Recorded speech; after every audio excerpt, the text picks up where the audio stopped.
Where's the Unexpectables theme? Just where everyone look. Wait, hold on. Everyone stop. I gotta look around. Where is it? I put it somewhere. Is it on this? Is it on this? You calm down, sir. Sir, I need you to calm down real fast. For a hot minute. Damn it! It's not on this computer. Don't steal my thing, you piece of shit. It's not. What? Am I stealing your bit? For a hot second. Hot sec? You don't own hot seconds. I'd say it more than you though. I've stolen. We have stolen each other's bits. It's like an exclusive open trade right now. We have free trade between our memes, sir. Taka. This means you have to sing it. What? I have to sing acapella. You gotta do it. I gotta. Oh, like. All right, fine. Bana bana ban. Da-da-na-na. Da-da-na-na. Da-da-na-na-na-na. Ba-da-ba-da-na-na. Ba-da-ba-da-na-na. Da-ba-da-ba-da-ba-ba-ba-ba-da-da-na-na-na. There we go. Welcome to the Unexpectables, everybody. Yeah. My name is Cicada 101, and I have good news, everybody. If you subscribe to my channel, you can get the official Tubbs emote. No. Check it out.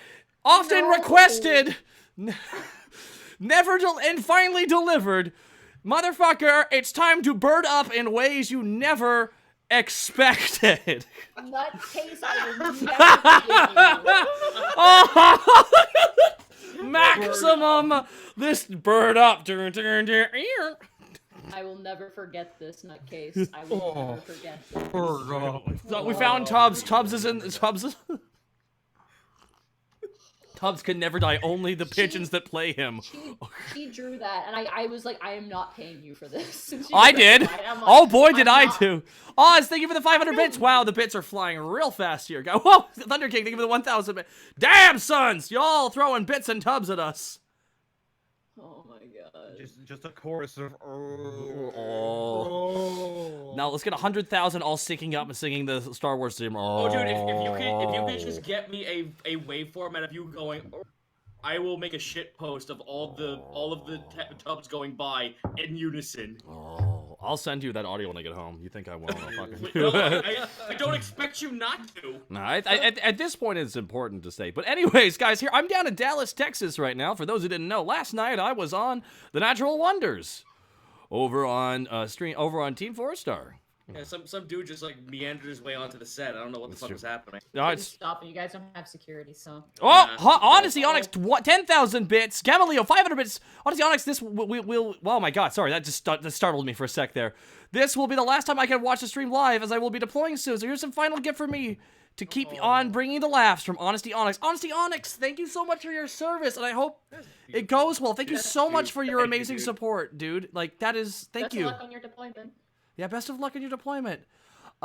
It's been great having you. Veilus, thank you for the 1,500 bits. Oh, Ace Rama.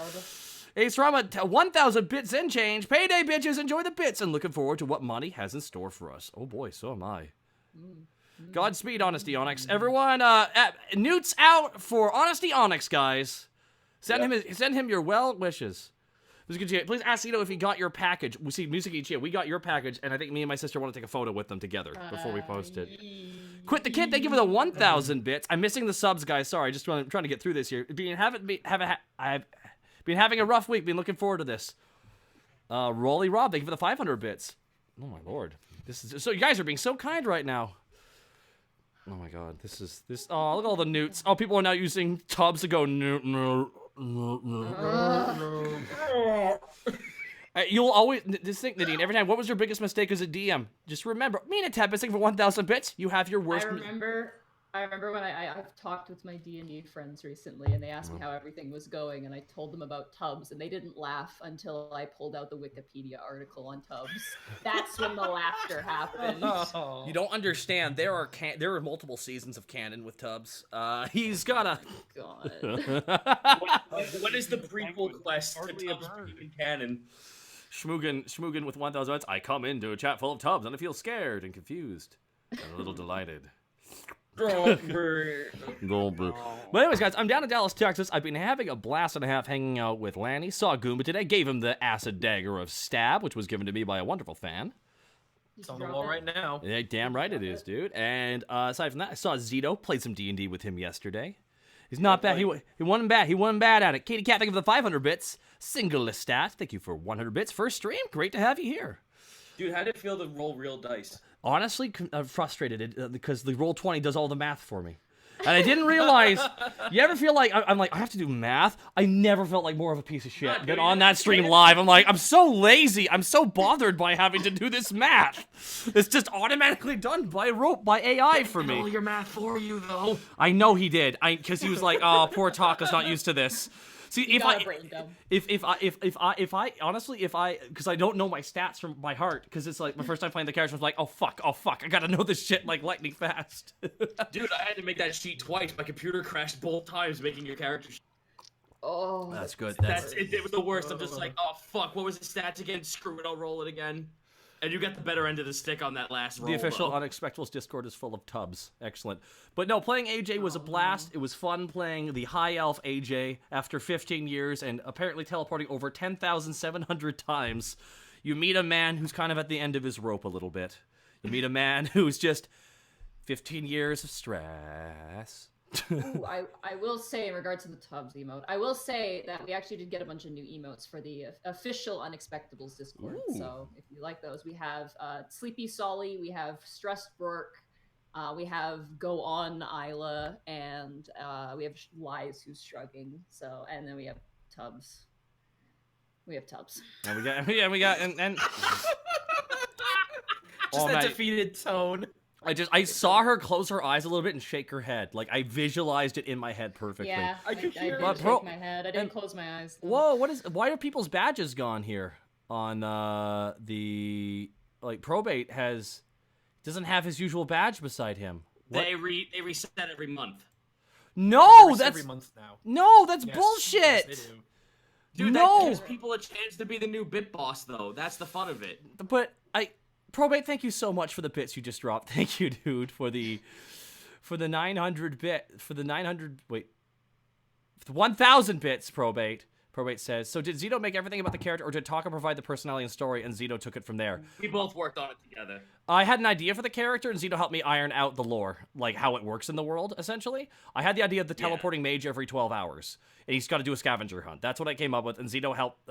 We worked on the backstory a little bit. How did this happen? He insulted an Azimur because make it fit in the world a bit. yeah. Bloomer Bagel 1,500 bits. Have some bits for all the laughs. Don't forget the best burb, our Lord and Savior. But I mean, like, the name beside, like, the rank beside the name, though, like, for the bits given. I thought probates have kind of reset a little bit, so. Yeah. Why do I still have my badge, though? I might as well. That's bizarre. I think, oh my god, big Twitch is pushing against probate. Probate, you're now a rebel. Quick, probate, create a freedom fighting team. Okay, a terrorists. Okay, but guys, anyways, we'll do some quick introductions and we'll get right into this game here because I'm chatting up a storm here because I'm in a good mood because I've been eating a lot of sugar while I've been here. So, what we... I noticed. Yeah, a little bit. Welcome to the culture fad. I'd hate to be a butt, but if we can make the introductions really quick. Because all right, quick. So, Gaijin Goomba, where can I find your stuff? You can find me at Gaijin Goomba literally anywhere except on Twitch. Remove the H. Taka. Yeah, okay. And, Zito! Twitch.tv/Zito. Okay. Also, your name is Zito. Senile Snake. Twitter, Senile Snake. Twitch, Senile Snake with a 3 instead of an E at the end. For now. Monty. Well, thank you. Sing for at 1,000 Monty bits. Glue on Twitter and twitch.tv/MontyGlue. All right. And me! Yes. What's up? Okay. Anyways, We're already here. I can't take it. You can find me at Taka. Oh, fuck. apparently everyone's roboting a little bit, so I'm gonna pop out and pop back in real fast. All right, how do we sound now, Big Daddy? It's a little robot-y on my end anyway. It might just be no. Canada. Oh no. Canada doesn't like Discord. No. Did you call Monty, or should someone else I call? started the call, so maybe someone else. Zito, can you please call? Thanks, Zito. Zito. See, joke's on them. Now I get to be alone with you, Chad. Hey guys, it's me, Taka Auto 101. I want to thank you all for coming here. It's a blast doing this podcast, recording with all my friends, and having you all be here. Thank you for all the bits and subs that you've thrown my way, guys. And for us, it matters a lot. Dark Fulton, thank you for the 500. SF Cody, thank you so much. And Volvagnos as well. I almost catched you. So I can jump into this chat real fast here, or I can stay here and be sexy with you guys. Hey, what's going on? It's me, Fred Space. Me, Fred Space. Okay, I'll get back into this call now. There we go. I'm here now. Let's go for it, guys. Yeah, everyone was blaming me in the chat. I'm just like, motherfucker, he has to pick up the phone. Somebody called somebody. Okay, let's do it. Alrighty, you ready to go? Yeah. Alrighty. When last we left our heroes, Borky the Orc Barbarian, Task the Kobold Ranger, Greckles the Kenku Rogue, and Panic the Tiefling Bard, the party delved into the dank and decrepit sewers of Alivast to hear about a proposed mission from Mel, the Kobold Necromancer. After squishing a gelatinous cube, overthrowing an Utyug, and smashing some slimes, the party was faced with a puzzle blocking Mel's door. With some smart thinking and a slide down to her humble home, the party heard Mel's proposition. She asked the party to steal a bead of Hoketh from a graveyard in the outskirts of town. Not feeling too keen on the task, the party thanked Mel and declined the offer. On their way out of the sewers, Tiengo, the Red Death, rounded the corner. Taking Task, Panic, and Borky hostage, Tiengo forced Greckles to retrieve and trade his hat of disguise for a sack on Tiengo's shoulders. After trading and opening the sack, the party discovered Cynthia, bound and gagged with her hair cut, Meryl's friend. Quickly, the party rushed her to the surface and handed her over to the capable hands of the city guard. Now returning home, the Unexpectables move forward. What new frontiers and friends will they encounter? So, as you guys made your way home with the guard, you overheard a bit more from Cynthia. You overhear that she was basically taken to a large sort of cistern in the sewer, and she heard the sounds of screams and fighting, and eventually was, she assumed, was carried out. Not very nicely, she makes sort of clear.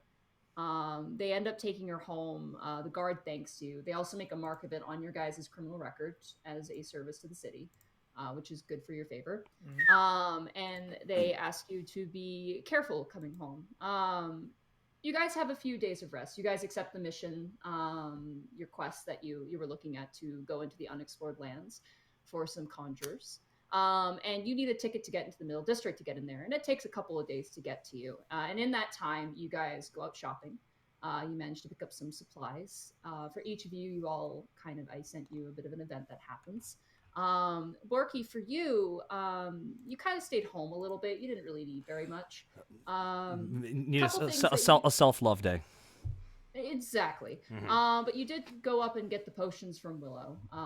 And Meryl, since the incident with Cynthia being her best friend, Meryl is you can tell that she's a bit bummed. Like she's just kind of, something bad happened and she's trying to just kind of work past it. Surprisingly, Willow is exceptionally upset. You find that she is very depressed in a way. So when you go get the potions, she seems very forlorn, but she gives you the potions and she kind of tries to cheer herself up, and but eventually she kind of just seems a bit sad. The rest of you guys ordered a messenger's roost, correct? You guys? Yes, we did. Yeah. I would like you guys to decide, which is terrible to start this off with, whether you want. I know.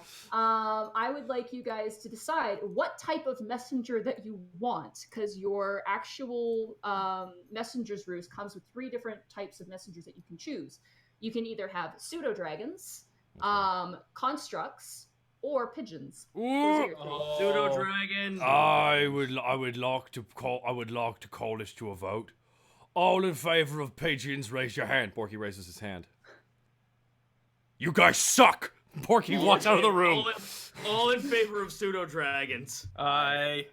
Okay, you guys get pseudo dragons. They are now your messenger. There is a person who is supposed to come by and kind of clean it up every once in a while. Sort of a weekly thing, but you guys do get, essentially it's attached to sort of the outside. There's a little kind of chicken coop that goes up a little rickety staircase, and there's cages, and you hear kind of barks and scratches out of there, but you don't really go in there. You don't really need to yet. So that was 500. I just want to make sure you guys were still. Ah, good. Like, yeah, I want to Can put that down. can I requisition little collars for the pseudo dragons that look like lollipops? That would be amazing. They'd be sweet dragons. Branding. That would be amazing. Dude, do Branding. Branding. Yes, we do that. You do that? All right. I will say that will cost you more. In How much AC, more? An additional 100 AC. We're at 200 AC with that. I'm All okay right. with that. We'll get more. Right. We will cross that out there, and then that takes you down to. Actually, it takes you down to 500 AC because you had an extra 100. Hey. Oh, okay. Yeah. You know, so we there have you this go. we have this big candy theme, but we actually don't have any candy to sell. Yet. I know a lot of girls are pretty sweet on panic. As long as the name's ironic, it works, because that's how usually these things go. And as you actually have Yay. bought your messenger's roost, a couple of pseudo dragons show up with letters attached to them. So if you go under found documents, there should be 2 letters there for you guys that has come in. Let's see. Found documents. 1 second. I think I might need to adjust some people's audio just a little bit here on this. I'm just gonna turn up some people real fast here. Solly's letter and Scarlet's letter to panic. Yeah. Yep, those are the 2 letters there. So Oh. whoever would like to read whichever letter. Oh, I is would love to completely get my talons on Sully's letter. fine. Okay. If you click it, I will actually show it to players right there for you. So you rip open it. It's very simple lettering. It looks like dwarven parchment, actually. Different than the one you originally sent. There's also a parcel. There's like a pseudo dragon currently like sitting on top of a very flat parcel, and it just flies up into like one of the little sort of holding areas and kind of nestles in and begins to sleep. So Poor boy. Do I need to go and read it out loud then? yeah, it's for everybody. So Dear Unexpectables, hello, it's me, Sully. Haminar said he ran into you all and you were able to spend some time together. Haminar's really nice. Right now he's making some stained glass. While I work on this letter so Bork won't find out I'm writing to you. Uh-oh. Ugh. He's still really cross, but he's starting to ease up. At least I think he is. There's a lot of pressure on him. A lot of people in the Avon clergy don't like him because he's an orc, and many more people don't like him because of, well, his racial inclusion program. Mm-hmm. We've heard that there are some concerns coming from the coast of Periton. I overheard Bork speaking with a merchant. Apparently there are some Periton ships now scouting around the northern coastlines. A lot of people in the council are concerned, but Bork assures me that everything will be okay. That I'm here to stay. I'll probably be headed over to the handed into the care of the Alivast ordinary clergy, so Bork can focus on Bork can focus on work again. It's actually quite funny that they call me Cousin Sully. I suppose it's because it's Ilune. Ilene. Ilene, okay. Ilene and Orin are sibling gods. I hope you're doing well. I hope this letter reached you. I'm starting to feel a bit better. It's nice to have a bed. Maybe something nice. Oh, made you something nice. Sorry, I have dyslexia. It's fine. Made you something nice. I hope it didn't break. It's not very good, but I'm getting better. Sully. So there is a parcel there. It's tied in rope and is kind of covered with brown paper. Let's unpack that package. Okay, you just rip off the paper, and it is a square panel of stained glass. And on it, it's beautiful. It's completely shiny. The sunlight streaking in through the window of your guys' new messenger roost actually goes through it. It's 2 feathers. It's a blue feather and it's a yellow feather. And it's framed in different colors. And there's some spots where it's like a little bit off. It's obviously she's kind of new to it. But it's got like a chain around it that you can kind of hang it up on the wall or on top of a window.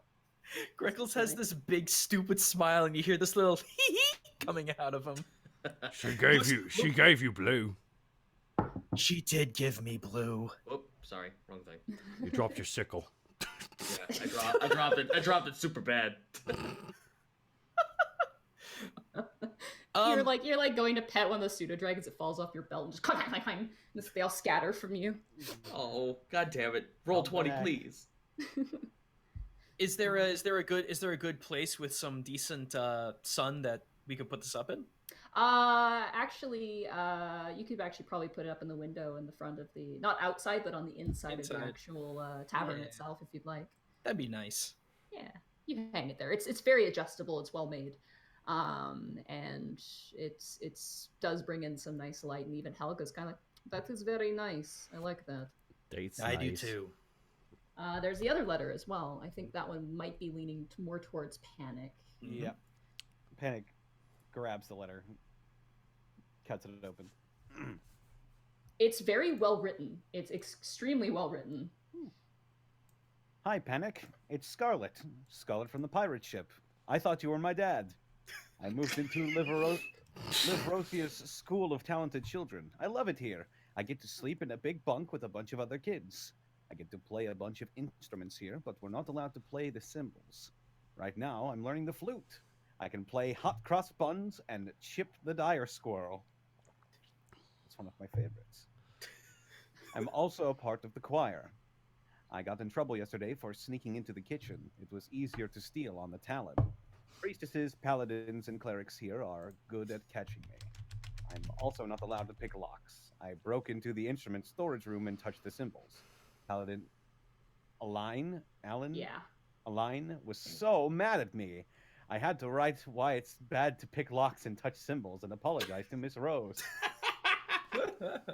Miss Lorelei visits me lots. I think she likes me lots. I asked if I could play music where she sings, and she laughed all funnily and told me maybe when I'm older. Miss you lots. I want to learn how to play a tuba. Sincerely, Scarlet. Written by Cleric Rose for Scarlet. Oh. I'd be proud of my daughter if I were you. What? I forgot. Is she actually your daughter or not?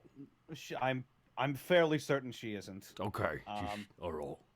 But I am proud of her nonetheless. Nice. Need to get the guitar in that girl's hands. I mean, what's wrong with the tuba?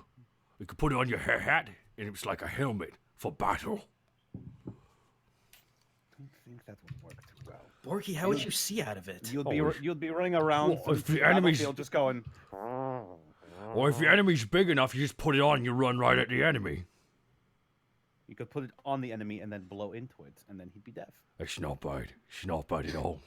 Give him As the you guys are boots. having this conversation, a very fat red pseudo dragon flies in and drops a letter in front of you. It's just not the same. It's just not the same.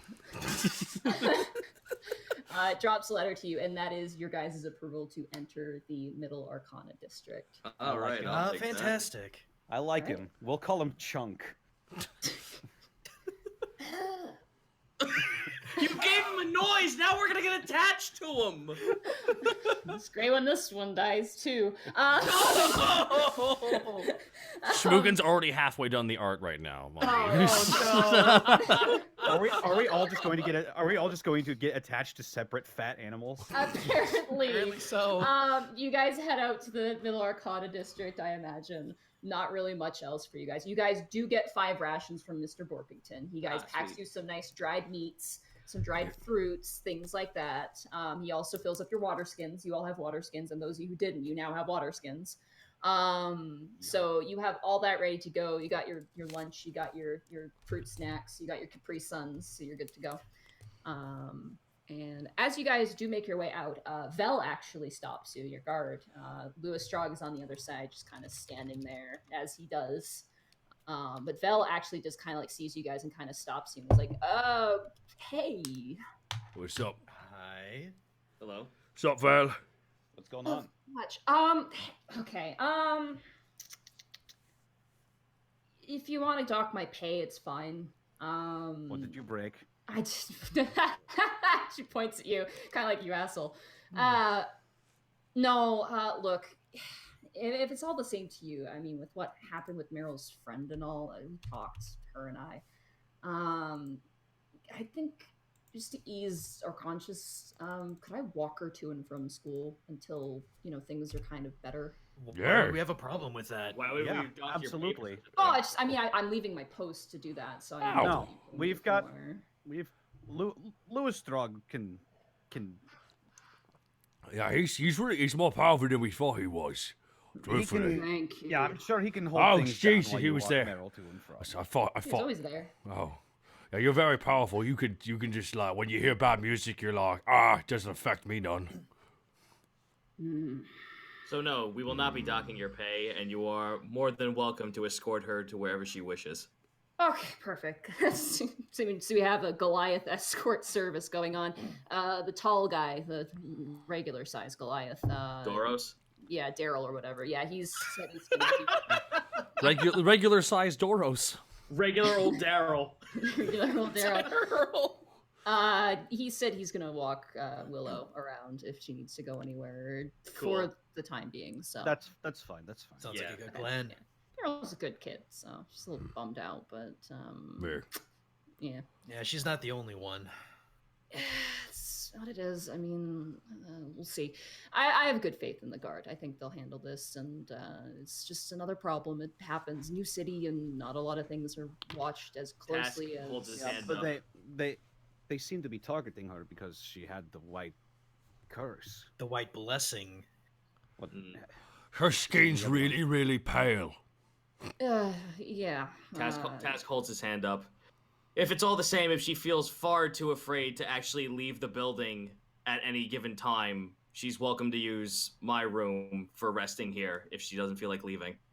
Yeah, but she has a family, so they might get worried if she doesn't Right, show up. but if she does wish to stay here for any particular reason, my room is open to her. Okay, I'll let her know. Just let him know that she's having a sleepover with the other friends. Gotcha. I can do that. I'm great at talking to humans. Real good at it. She leans up against the wall. They are not Hello, afraid fellow of- human. Human Not is my afraid of me favorite at alien all. hero. She leans up against the wall, and Lustrog turns and just gives you guys a very slow nod as you guys set out. The city streets are quite busy, as they tend to always be. You guys make your way through the crafting district. As you kind of walk out, you see Big Guy and Ben working the smithing shop. And eventually you guys make your way to the edge of the middle Arcana district. You present your tickets, and they're very, very nice. They're almost like a silver ribbon texture almost. And there's like small semi-precious gems encrusted into them, almost like a strangely ornate bookmark. Jeez. Yeah, Fancy really boys. Mm-hmm. And so you guys make it through the gateway, eventually making your way through the Middle Arcana district. It has been a while since you've been here. Notably, no Steve. Steve is gone. And basically all of the statues are gone, except for Bork's, which is still in place. And it looks like that instead of, remaking the statues with it being kind of a bad taste in the mouth, instead they've planted, it looks like hedges, and they've basically cut them into the shape of the statues that used to be there. All except for Mike Cranks. That one isn't there. It looks like there's a swan in its place. So, yeah. So it's basically, other than that, basically the same. You do see, as you walk past Artemis's university, it being closed down, there's some ribbons kind of tied away. You still see that they haven't fixed the front step where he died. There's still a crack in the ground, but beyond that, everyone's kind of walking about, and you currently see like 2 mages practicing with illusions.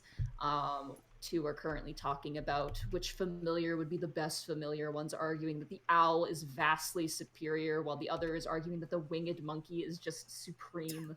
It's dumb, and they're getting really, really aggressive about it for whatever reason. And as you walk and you kind of follow the directions on your guys' tickets, eventually you're led up to this very tall, sort of almost like Willow's Tower, but like 5 times the size, at least in diameter. It's actually wider. It looks like kind of a really thick tower. There's some ivy kind of crawling up the side. The front door is a double door. It looks like it's made out of some sort of white birch wood. There's 2 guards framing the doors, kind of just stationary guards, a bit like Marcus Sweet, just kind of shooting the shit and just kind of kicking at the dirt. Rip. And rip in peace, Marcus. Never forget it. And you guys just head on in. Yep. Yeah, unless we need to get stopped. No, the guards just kind of see you. They give you kind of a nod. One's a human, the other one appears to be some sort of elf. They're like, evening. Evening. Evening. Hello. Good And morning. the one guy turns and goes, "Oh damn! One of them knew it was morning. I told you, man. I told you they'd know it was morning." And you guys make your way in. As you guys enter, you walk in and you see kind of the first room. It's kind of a rounded library. There's a few mages kind of just skimming through books. One currently looks like a student, once again sweating, his like hands pressed to his forehead. And Panic, you recognize this is the same student who was in the library when you went with Ozzy, who's just studying so hard. And you see floating up in various places these refined magical crystals giving off almost perfect daylight inside. And you do see there's kind of a front desk, and there's a sort of dignified looking halfling gentleman wearing a small set of glasses. How kind of dignified? simple rows. His chin's up a little bit. He notices you guys come. He's like, "Oh, hello there." Hello. I believe Welcome we're to here. the- We're here for the job. Yes. Welcome to the Conjurer's Corner.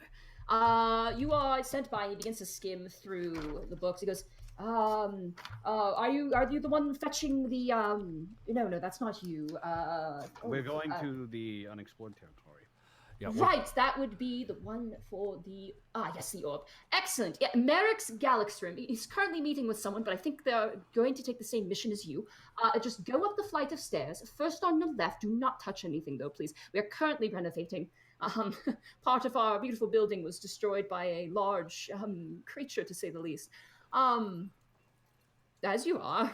Yep. Indeed. Thank you. What was his name? What was his name again, everybody?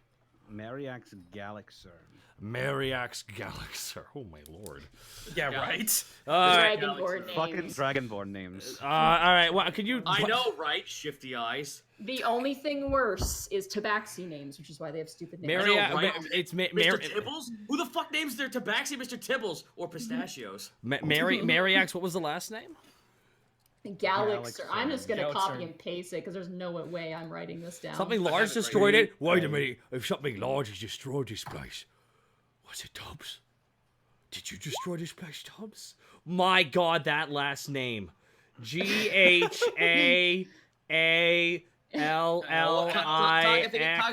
Think of it this way: Galaxy, but instead of E, I- it's Galaxim. RN. Galaxern. Yep. The rest of you, as Borky ponders the nature of Tubbs, the rest of you remember when still have these monsters attack the city, that there was basically like a kaiju-style fight going on between a golem and one of still Havity's spawns.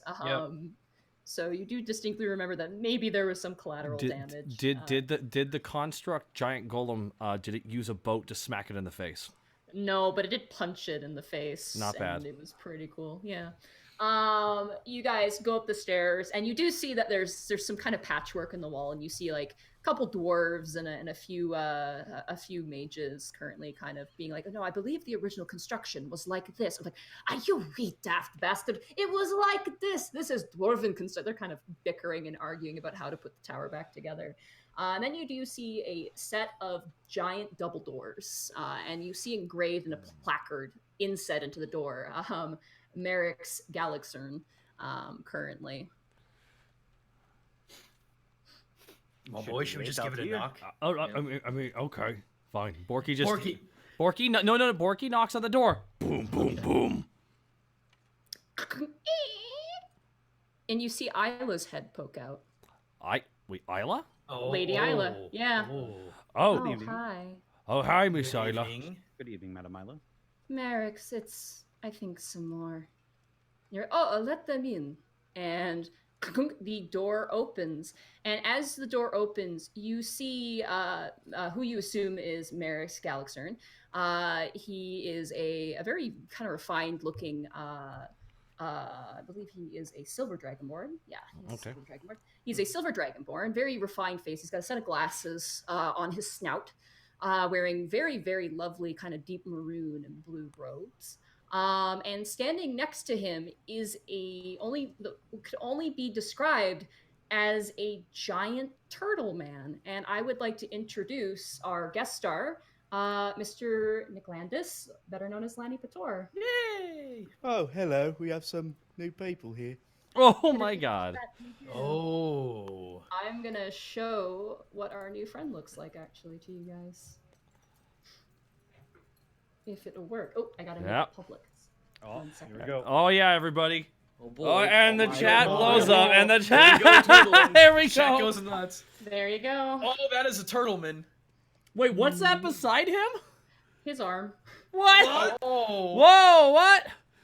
They're taking a Oh, look. shoot, did it? Uh-oh. Miss Isla, it got loose again. I'm sorry. You should probably reattach it. It would Armsby, probably come back. The arm just crawls back up and reattaches to your side. Whoa. I strap a little belt that's on my shoulder. There we go. Yes, Hello. me? Oh, magic. Yes. Great. So Hello. fucking Hello, brutal. my name is Digsby. It's short for Digsbit. My mates call me Diggs. Okay, how do you spell I dig? dig it. Is it Yeah, spell it right D-I-G-G-S? now. It's Digsby. G-I-G-S-B-Y. Digsby? So it's Diggs? Diggs, yeah. Digsby or Digsby, Diggs. but- Or Digsbert. So I he's a... can dig it. I want everybody Panic to laughs to roll knowledge history for this. Can do. Here I go. That's a big 7. Yeah, Makes congrats, sense. Grex. That's a Congrats, 2. Porks. Nat 1 for Zito. Okay. I got 20. 20. Modified 20. I'll go to Random 1. One. Task, you would have no idea anyway. You would have absolutely no idea. You think that he's a fat dragonborn? Just a really weird fat That's a dragonborn. really fat lizardman. Yeah. Wow. I What the try to heck? keep it off.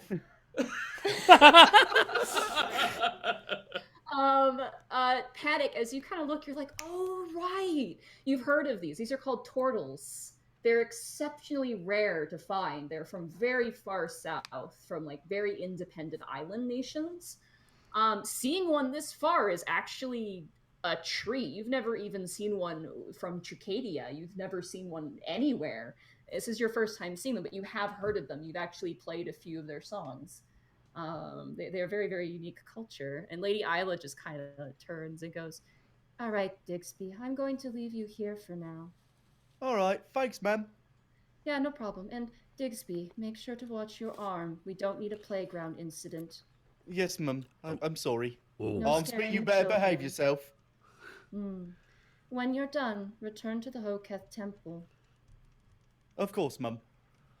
And she turns around and she slowly like walks and she stops and she leans down to you, Greckles, and goes, "Did you get Solly's letter?" I did. She just walks out.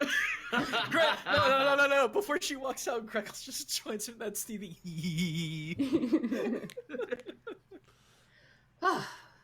Well, this is very good. Welcome. Come in. Please have a seat. Mr. Digsby, we've already been introduced. You are the other Harrys that I was hoping to have help me on this mission. Yes? Yes. Yes. Yes, we are the Unexpectables from the Sweet Dragon. Yes. Excellent. I have noticed that you have been brought in by Lady Abacus, and as Mr. Digsby has shown, he has been hired by Lady Isla, a very creditable people in this community. Please, by all means, please sit down. He Okay. offers you Are there chairs. are the chairs nice looking? Oh yeah, they're very nice, comfy with like velvet red, kind of red velvet cushions. It's a little hard for you to fit in, Digsby. They're a little small, but you managed to sit down okay. It's Kai. Every time he speaks, Borky gives him a weird look like, what the fuck is up with this guy right here? Panic's Arm just speed waves staring at at you. that arm. Yeah, the arm kind of moves freely, and you watch Digsby. I imagine you try and like keep it from kind of Hey, Dad. acting. Okay. It's okay. Can Calms down. Borky turn his chair around and sit on it This that one- way? Rap talk. You can't really know, not with this Well, I one. It's wanna got, like, ra- the handles. I want to rap for a minute though. Okay. It's got the handles kind of around. It would be. I don't think you would be able to, unless you're Okay. on your knees. Okay, But- never mind. He sits down normally then. I think we've made that joke already anyway. Oh, have we? We have. My name is Merix Galaxon. I am a conjurer here at Conjurer's Corner. I actually own this business. I'm glad you've found interest in our mission. We've been searching for quite a while. We are hoping to make a teleportation circle in our Conjurer's Corner in hopes to connect it with Terstellicourt, the capital of Dragonborn. I am sure you are aware. Oh. A I've been filled in as such. Is walking too much work? Oh, Tristella Court is almost a year's journey from here. Oh, it's a long walk. We would like to ensure that our ambassadors can make it to and from Alivast, as well as good communications. We are looking into potentially having it so items can come through the teleportation circle, but for now, we require the baseline, an orb of transportation. I will show you this with his diagram. Like he claps his hands, and the lights dim. Oh. He pulls down a overhead projector screen. He pulls it down, it like comes back up, and he goes, no. He grabs it, pulls it down, it comes back up. He goes, I'll get this. It's very difficult. And he grabs it again. He pulls it down. And he kind of like kunk, and eventually it sticks. He goes, finally. Allow me. And he like kind of blasts an image out of his palm, out of a bracelet. This is the item that we are looking for. It looks something like this. And you see just an orb. It's just a circle. It's like a badly drawn circle. That is what it will look like. Quick question. Yes. Does it have any discerning texture, color? It is round. Uh-huh. Like a hole?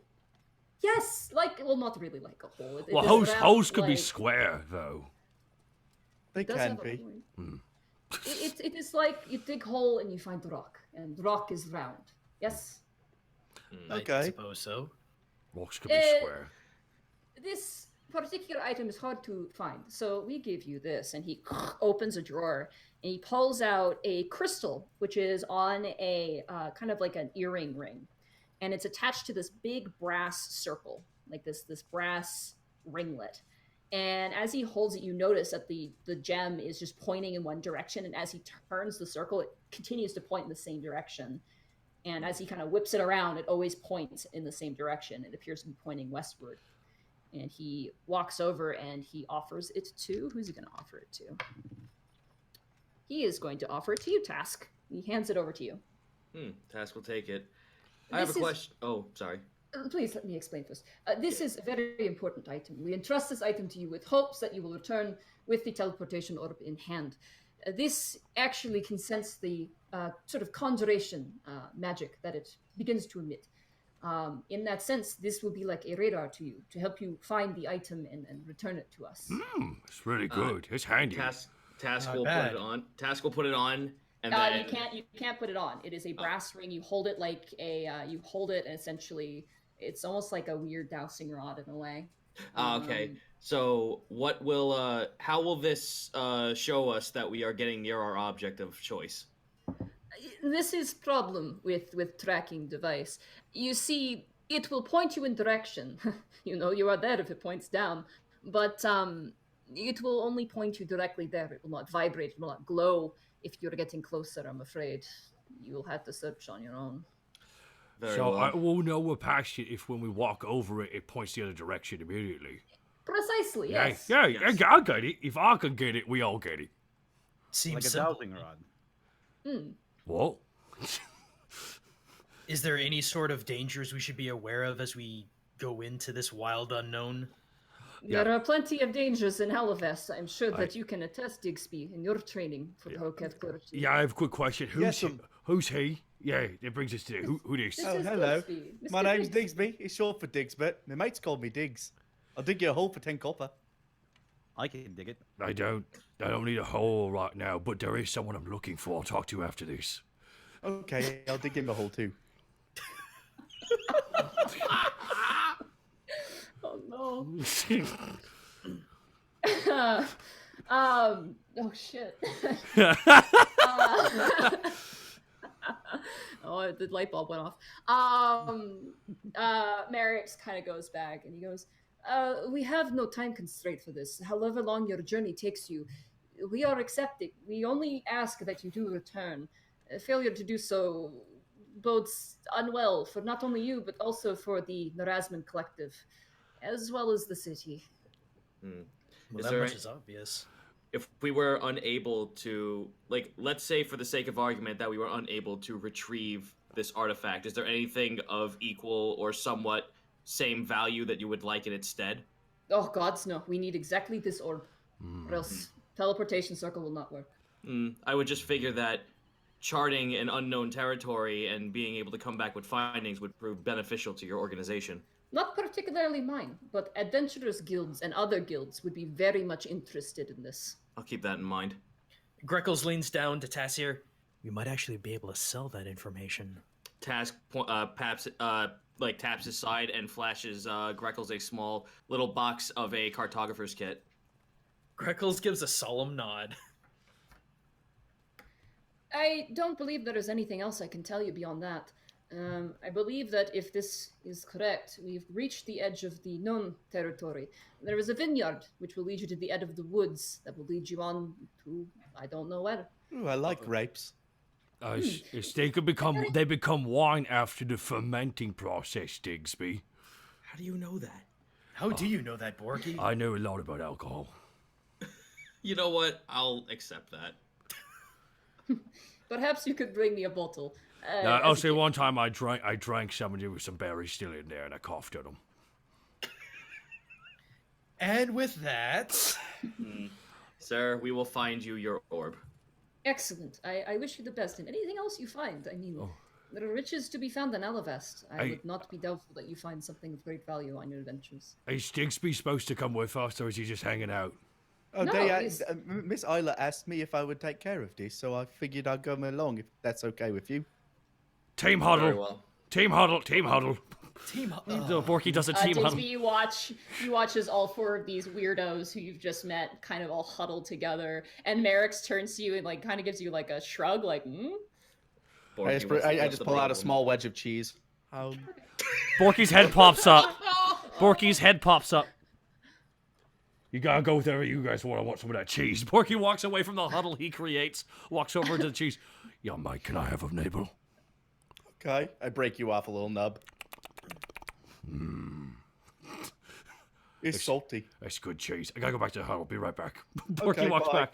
He's in. He's in. Okay. Okay. Well, I would like to ask our new companion one thing, though. Task breaks from the huddle and moves over to Digsby. Tell us, what can you actually, can you hold your own in combat? Oh, well, yeah, I suppose so. I've had to once or twice, but I don't like to if I don't have to. That's fair enough. If you don't mind me prying, I would like to ask, what is your condition with your arm? Well, you see, it just sort of popped off after incident, and it just kind of walks around on its own. Not many people seem to like it, but well, Miss Isla, she saw it and she said, "Well, it's not so bad. It's got a little bit of my soul inside of it, so." So you can control it. It's not yet. Well, I mean, it kind of does what it wants, but it's mostly a good boy. As long Isn't as that right, Isn't that right, Armsby? it just starts waving around like a wacky inflatable man. It just starts slapping around. Armsby, it's okay. It's okay. He's not. What are you? I'm a kobold. Okay, he's not bad. He's not a rat. It's fine. It stops. It does like a thumbs up and then stops and goes right back to yours. Okay. It can fucking hear you. I guess he. I mean, I think so. I don't know if it's so much it hears me or it's connected to my noggin, but it thinks. Play yes, dead. it's short for arms, but Play dead. The arm does nothing. Borky just nods, rubbing his chin. Makes sense. He So you teaches me have that's some. Armsby. If you don't mind me asking, since you are with the clergy, I assume you have some divination abilities. well, yeah, I picked some up from me da. Well, as long as you can hold your own in combat, and I believe it could be of great benefit to this party, I see no reason why he shouldn't come along. Okay. I mean, I was told by Miss Isla that I should go along anyway, so I guess if you wasn't traveling with you, I guess I'd just be following behind, I guess. Be so sad. Just imagine it raining and it's just like all by myself. He's got half his head tucked in his shell while doing so. But here's the thing. With an arm like that, you're never alone. It's true. It's true. He's a right cheat at dice, though. Always got That's got good. someone to give you a hand. Greckles gives a sharp glare at that cheating hand. It like wiggles the fingers a little bit, like. Does it do that thing where it makes makes the circle with its pointer finger and thumb below his waist? Now I get the free shot punch. No, it just kind of wiggles the fingers a bit. Merrick's kind of chuckles a little bit underneath his breath, and he goes, "Well, it sounds like you're ready to go. Best of luck, my friend." Yes, we will return. How many days will it take us to get to the vineyard? Probably. You could probably get there by tonight, I imagine. You have not explored a lot of this island. It's weird. Borky walks out the room. I don't leave this room, so there you go. Greckles gives a short bow and then turns to leave. Take care, everyone. Very nice meeting you, Digsby. Thank you for your hospitality. Of course, I'm glad you liked the tea. It's very good. Lady Isla's favorite. It was very tasty. Thank you. Goodbye. Bye. Say goodbye, Armsby. It starts flailing like an inflatable wacky man again. There you go. Stops. Just imagine it like forms its fingers into like that mouth thing, and it just goes goodbye. There's like boy, like a mouth puppet. Yeah. You guys head on out, eventually making your way down, and you guys head out of the city. Is there anything you really quickly want to do before you head out? No, I'm ready to go. Yeah. Okay. Alrighty, you guys head out. You make your way down the city. You notice as you guys are walking, Welch jumping roof to roof. Moving around, you also notice Robin running through. Get out of my way! Get out of my way! Like pushing people out as this tiny little Robin Kenku is just like meow, just running down the street. You guys get stared at pretty hard. You guys aren't too bothered by it. You're pretty much used to it. A lot of people kind of staring at you guys. You're kind of a group of oddballs, but boy, oh boy, is Digsby getting stared at really, really hard. People are like either like, what the fuck is that? Or like hiding. There's a very weird blend of responses towards Digsby as he makes his way down with you guys. I wave at anybody staring at me. Hello, my name's Digsby. I dig your hole for 10 copper. Hello, my name's Digsby. He's just saying hello to everybody, almost like a parade.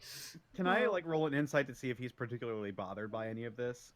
Sure, yeah, absolutely. That is a 15. Is Digsby bothered by any of this? No. No. He's very simple. He doesn't seem to care too much. He's just happy probably to be out and about. A few kids are kind of like, "Hi, Mr. Charles!" kind of wave at you, Digsby, from like, the side of their house. And like one little girl laughs and goes, "He said hello, he speaks." And they kind of go back into the house. I like children. They's fun.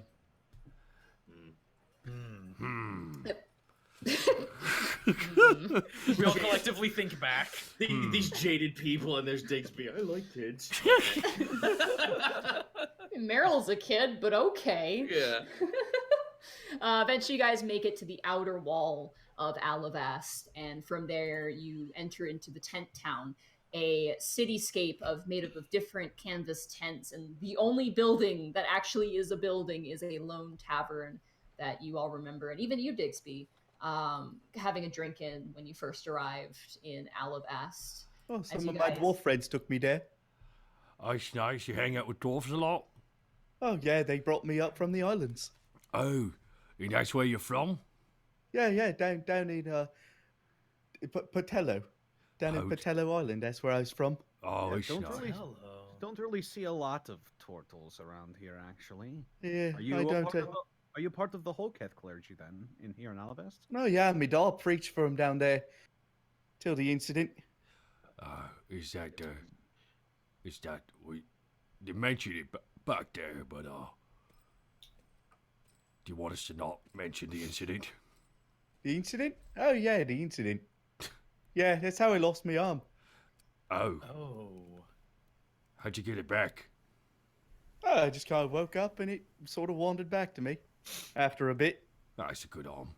If you don't mind me asking, what entailed in this incident? Well, people that I loved was there, and then they wasn't. It's my life, fam. I get you. Were you attacked? Was it some sort of magic? You can see Digsby starting to get a little bit uncomfortable. Well, Okay. it was So 10 No, copper. no. It's okay. It's okay. You don't have to tell us about the incident. Yes. Okay. So 10 copper for a hole. Why so expensive? Well, I mean, like, here, I like start handing you 10 copper. You hand me 10 copper? Yeah. Ooh. Dig the hole, Borky. No. Yeah. I give you 10 copper and I start digging. He starts to dig How- a hole. how He just fast does he stops dig? on the path. Oh. Roll an athletics check for me, Oh, Digsby. sure. Let me pull up my character sheet. Sorry, I was not prepped. I'm so used to physical dice. I know, right? Oh, wait, he just starts Alright. digging? Oh my god. Yeah, he hands just you 10 dig- copper and he starts digging. Core athletics check. Do I just click athletics? I take it. Just click athletics, yeah. All right. Boop. A natural one. Oh. Yeah, I'm very nervous. You're so nervous. You have people watching you. Usually people just leave you alone. Well, You start to- the memory of the trying to bring back the memory of what happened. And it would, to make matters even worse, you're trying to dig through cobblestone. And you're taking the shovel on the side, just going clang, clang, and like a guard walks up and goes, "Stop that!" I'm sorry, sir. Digsby, it's okay. I'm gonna give you your money back. All right, but I'll get it back to you, and then I'll dig you that hole. Yes, If you you will. don't wish to speak about anything, we will not pry. I only just wish to. I apologize. Real quick, I would like to point out that your first roll, Nick, was a natural one. That's good. That's good. That's good. was That's also- good. It bears. You know, it's an exchange program. I'm here from the Natural Wonders. I need to represent. I also want to point out that Zito's only roll has been a natural one. So far. Yeah, pretty fucking much. But let's also not forget, it was both a natural 1 and a natural 20. Yeah, that's true. There's the beginning and the potential. There you go. You guys set out forward. You're very used to this area. You see the chicken man's house, the chicken farmer.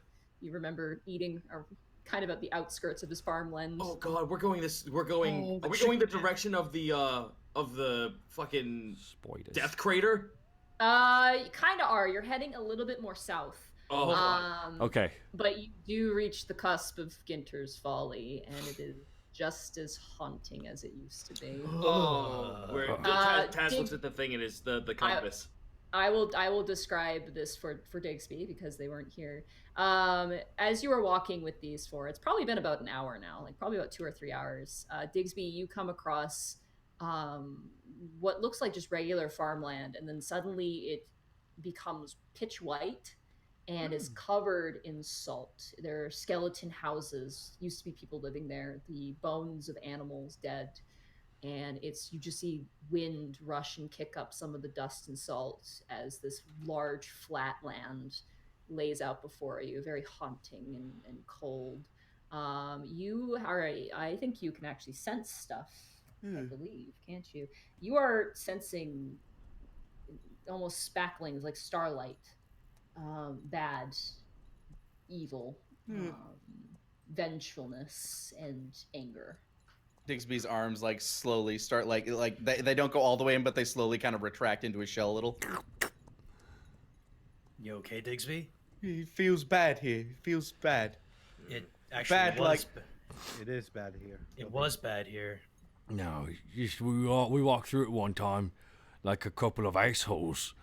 Task and Greckles here, which is Task is the red dragon, little dragon. He's a kobold, and Greckles is a birdman. Hello. They almost died. By the way, we haven't introduced. My name's Borky. That's Panic Grimtongue as well. Hello. Very nice to meet you. I'm Digsby. It's short for Digsby. Yeah. We got that. It's so nice to meet you. Pleasure to make your acquaintance, sirs. You as well. So I think we're gonna skirt this and keep going south then, Task. Let me check the compass. The compass kind of goes into the edge of it, but you could probably go around it without any issue. Well, luckily, we can walk around this thing. No, I'd appreciate that. Thanks.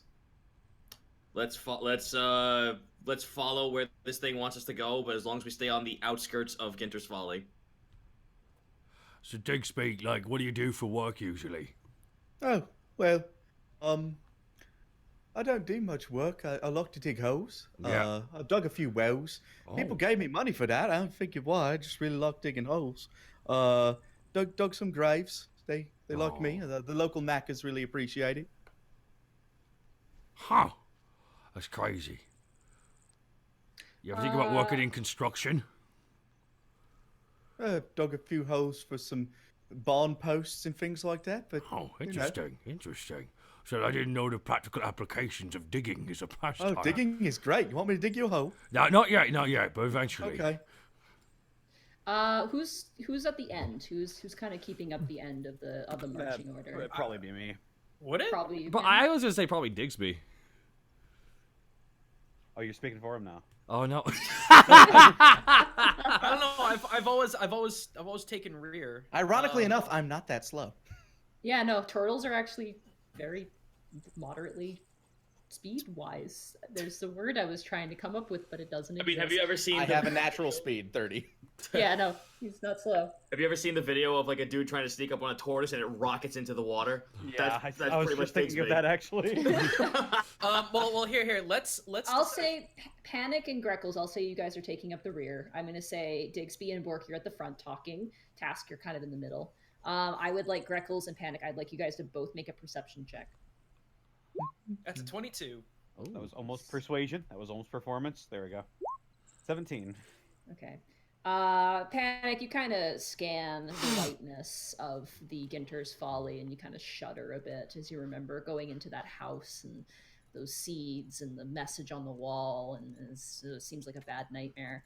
Greckles, as you span, I would like you to make a wisdom saving throw. Oh, God damn it. Come on, Greckles. 10. 10. As you span, your eyes catch something in Ginter's Folly, a black form, ethereal in nature, almost wandering inside, slipping from shadow to shadow. And for a moment, you see just at a distance, and all of a sudden, just in your vision, like a mental slap, the face appears right in front of you and shrieks in your mind.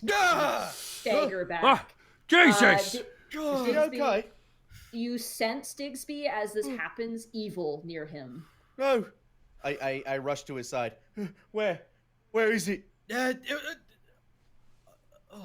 Borky readies an action immediately. Where is it? Why? Is it invisible? Greckles sits down for a minute. Are you okay? Guys, it's still there. Maybe we go further away from this before taking a break, eh? Yeah. That would be a good idea. Are you feeling all right? I don't know, Digsby. As the guy said, I almost died out there. Something tried to possess Task and I. When it got into our bodies, like some kind of glue or glob, it peeled off of us as soon as we left the circle and just. Ugh. Yeah. We don't go to Roll. Ginter's Folly. Yeah, don't go into Ginter's Folly. Digsby, I want you to roll knowledge religion with advantage. Sure thing. Gotta pull back over the corner. Knowledge religion. There we go. Here, 17. You are no stranger to vengeful spirits. This one in particular, that caliber is very dangerous and very much outside your expertise. Probably seeing it almost in a way probably threatened Greckles. Enough to scare him in kind of incited fear. Both a warning probably to stay away or tried to attack in a way in which it thought would be very successful. But after a while, you feel that evil presence fade, and Greckles, you kind of stop shaking, and you kind of even yourself out. Your heart starts pounding. Ghosts can be hard to deal with. I've seen a few, but I ain't never dealt with much. My dad dealt with a few, but I deal more with the physicals. I'm sorry. Well, feel- thank you for the concern, Digby. Do you feel we should gain more distance between Folly and ourselves as we walk around this thing? Probably that's for the best. All right, let's head to the side a little bit before we continue going forward. Before we leave, Borky said, but what did it look like? Borky, you see Greckles look at you with kind of sad but also scared eyes. Let's just move on. Oh my And you god. hear a howling wind roll over Ginter's Folly as you guys move away from Just start to move a little bit quicker. it. Yeah. Speed walk. Just start speed walking away. Greckles speed walking away right to the bush. You guys make your way forward, and as you do, you begin to see kind of more rolling hills. What was once very flat. You haven't been kind of this part of Alivast. You're used to the flatlands, the giant, large farmlands, Ginter's Folly kind of. But these large, flat farmlands. Digsby, you've done some work out here. Your barn that you raised actually is probably a few houses over. I remember this place.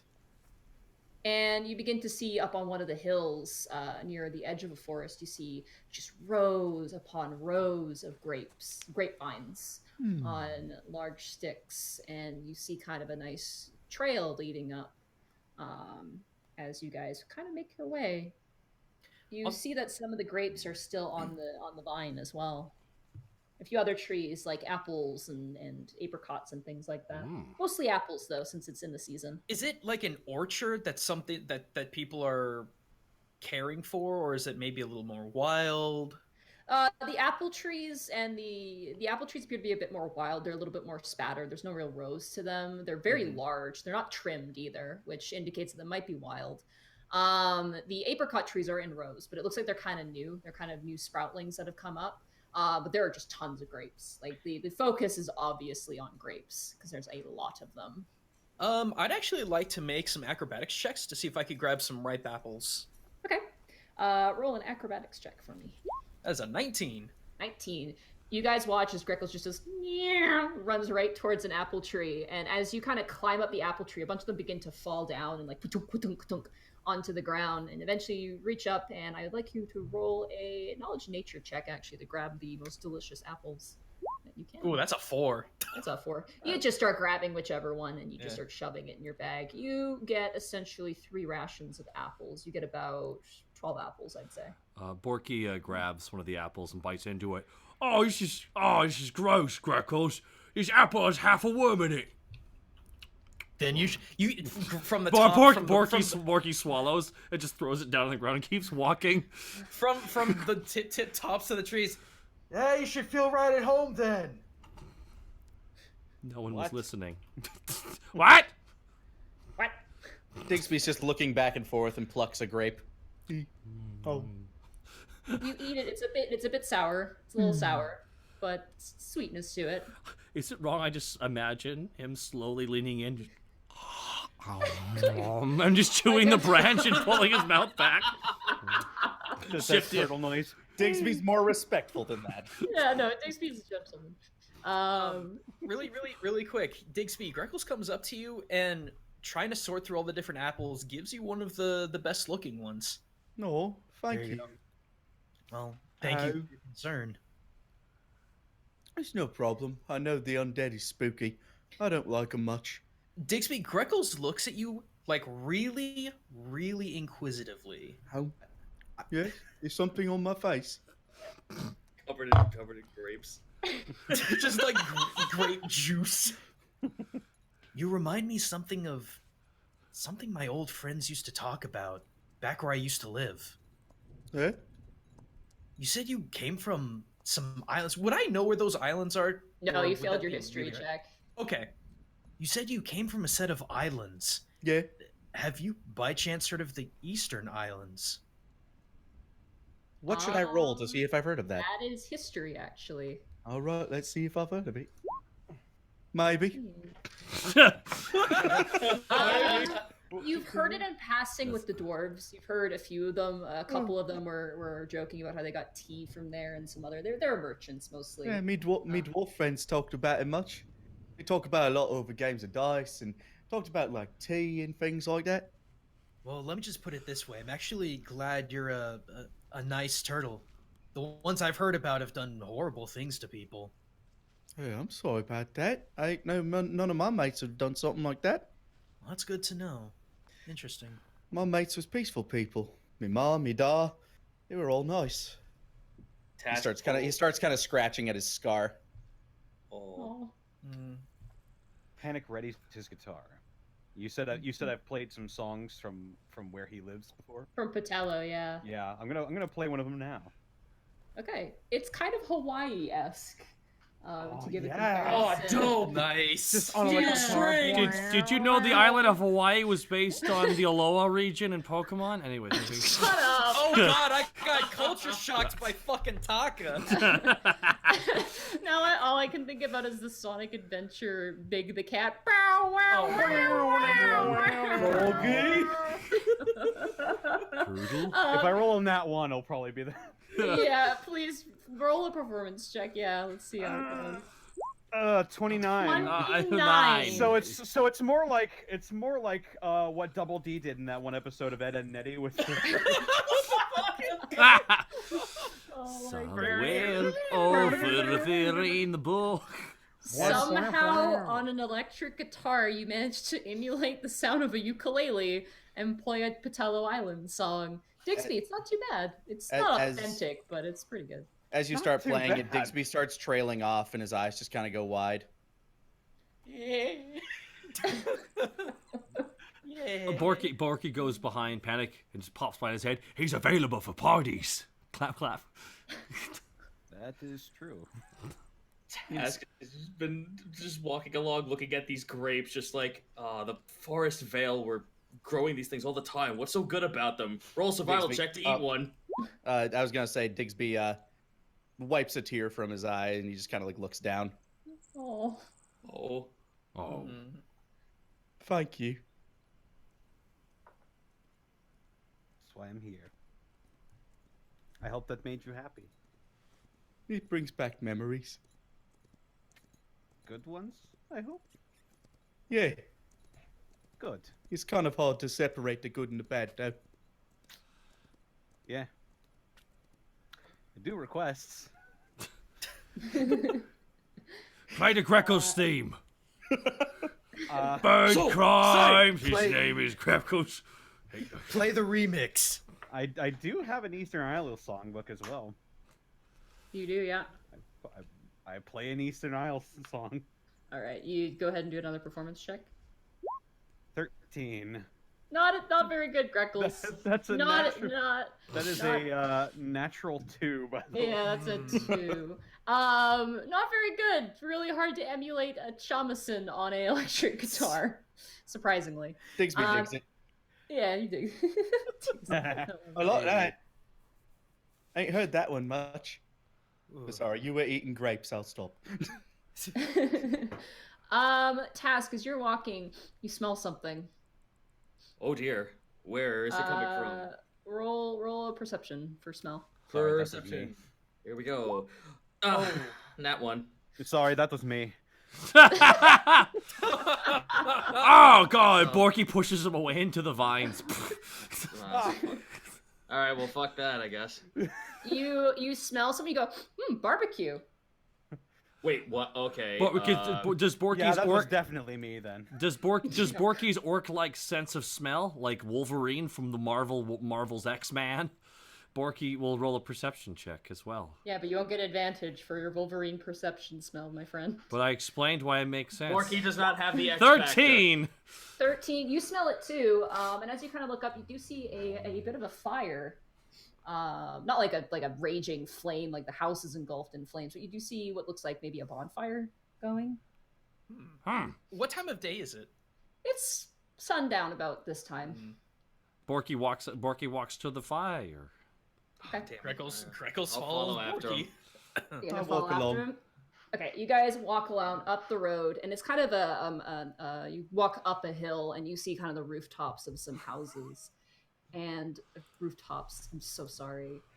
You see the rooftops of some houses, and as you guys are walking forward, you begin to hear, "I've cut up the big ones. I'm starving over here." This big booming voice. Oh, echo well, out. Borky hears that and like does what I can only describe as a solid snake jump behind a rock. Only Yeah, people who speak giant can hear that. By the And that's way. that's Borky speaks giant, and Borky goes shh shh shh. Everyone just goes. Borky just says down, hide. Greckles just jumps into the nearest bush. All right. That's a 27. Stay in the vines with a 19. I attempt to stealth. You all hide behind a That's a bush. 7. Yeah, Digsby slinks down too, a little slower, not really picking up the. Okay. Ah. Hey, silly, And- silly question, Monty. Out of character here. Wow, you Because of guys how the suck. layout works here, Digsby's on the second row, so now everyone's pictures are focused up, so I can't really fit the map on the screen. There's a zoom out feature. There's a Yeah. magnifying glass on the left. Top right, or is it on the? Oh, yeah. Yeah, it's on the left. You can. There's also a slider on the top right. So Yeah, you I'm can- trying to do the slider here, and just hold on. Let me just try this It's finicky. here. yeah, Oh my yeah. God, Lord, is it? Oh Lord. I use the magnifying glass because I trust it. I usually go about 70. Oh, Oh, use the slider. As you guys walk, you begin to see giant forms walking above the vines. You see a giant, massive cauldron, and you see these giant 16-foot tall giants currently ripping through the vineyard. And you see 2 humanoids currently hog-tied on the ground, kind of just cowering in fear. And one of them is currently outfitted a wagon as a cutting board, is currently cutting up what looks like pieces of their horse at the moment. Oh Just shit! chucking pieces into the pot. And he goes, I think the roots are good. And the other one goes, I don't want no roots. We need meat and gourds and potatoes. Task game plan. Let's figure it out.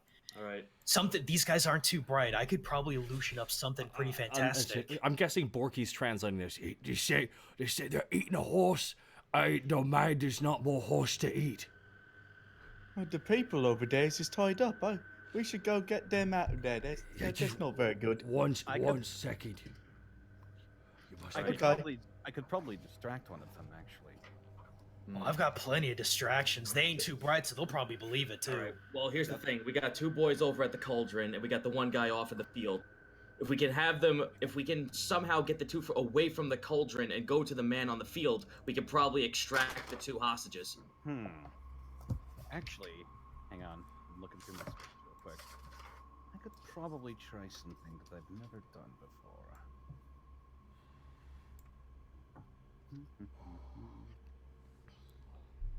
Taurus just kind of lays down like a dog, kind of Yep. pants a little Yeah, bit. Task pats him on the head, just like, no, good boy, stay there.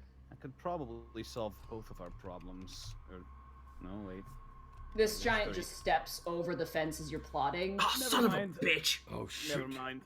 He just tosses what looks like just dirt and vegetables and like just random vines into the soup. And this other one comes over and says, you throw dirt into it! And they start kind of shoving each other. The ground shakes under your feet as they push around. And the chef turns and goes, knock it off!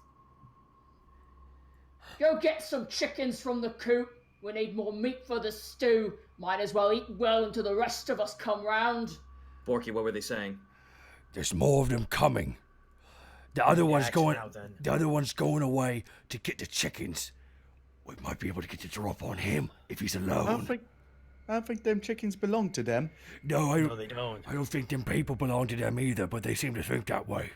Giants is really stupid. Exactly my point. Task. Let me try to throw a couple of.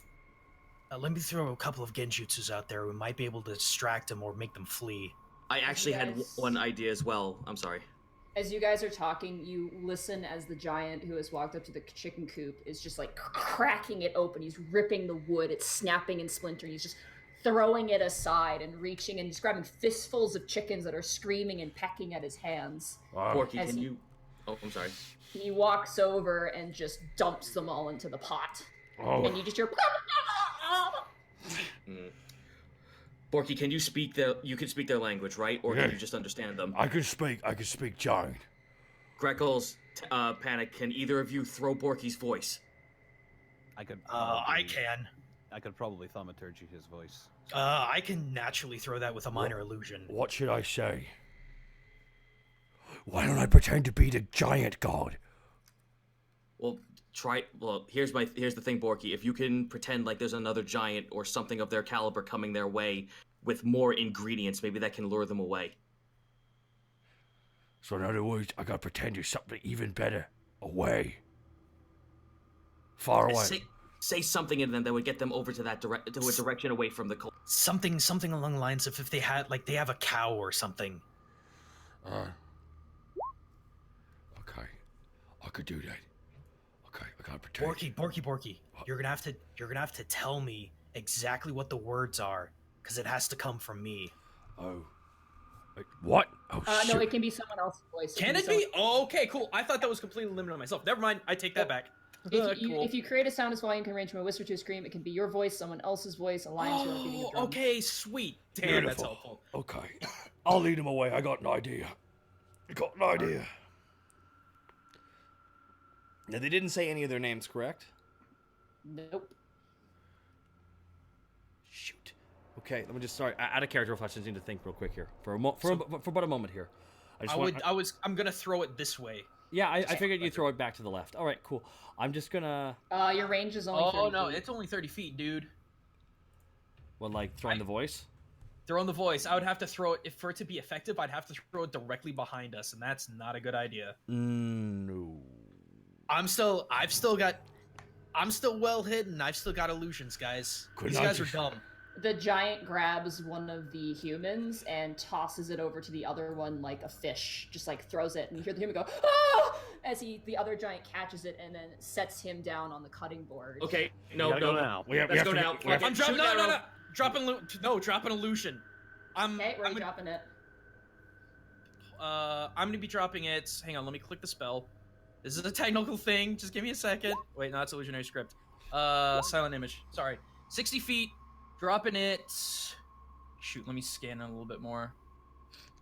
It's gonna be. I'm gonna have a gold dragon up here.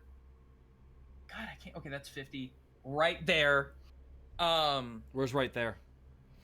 Can you not see my Right pointer? in front of one of the dragons there. Or Giant. Right in front of the giants. You want a dragon right in front of one of the giants there. Okay. in the air, as if it's coming from the sky downward onto them and like swoop down to them and just flying around. And as soon as I have as soon as I am available to do so, I want a minor illusion dragon roar. Okay, I want everybody to roll initiative on your guys' end because you are doing a surprise round right now. All right. Digsby was gonna go into combat. Stick with me. What is fucking wrong with my rolls? A 7. 7. That's a 7. One we're- more 7. 20. Sorry, 20. there it is. Loop. Okay, 16. nice. All right. Congrats, Nick. You got the highest initiative on this. And Yeah. task I'm a yours fast is turtle. higher than mine, right? Yeah, I got a 5. Yeah, so I'm going last. Borky, Panic. Don't forget Tarisk.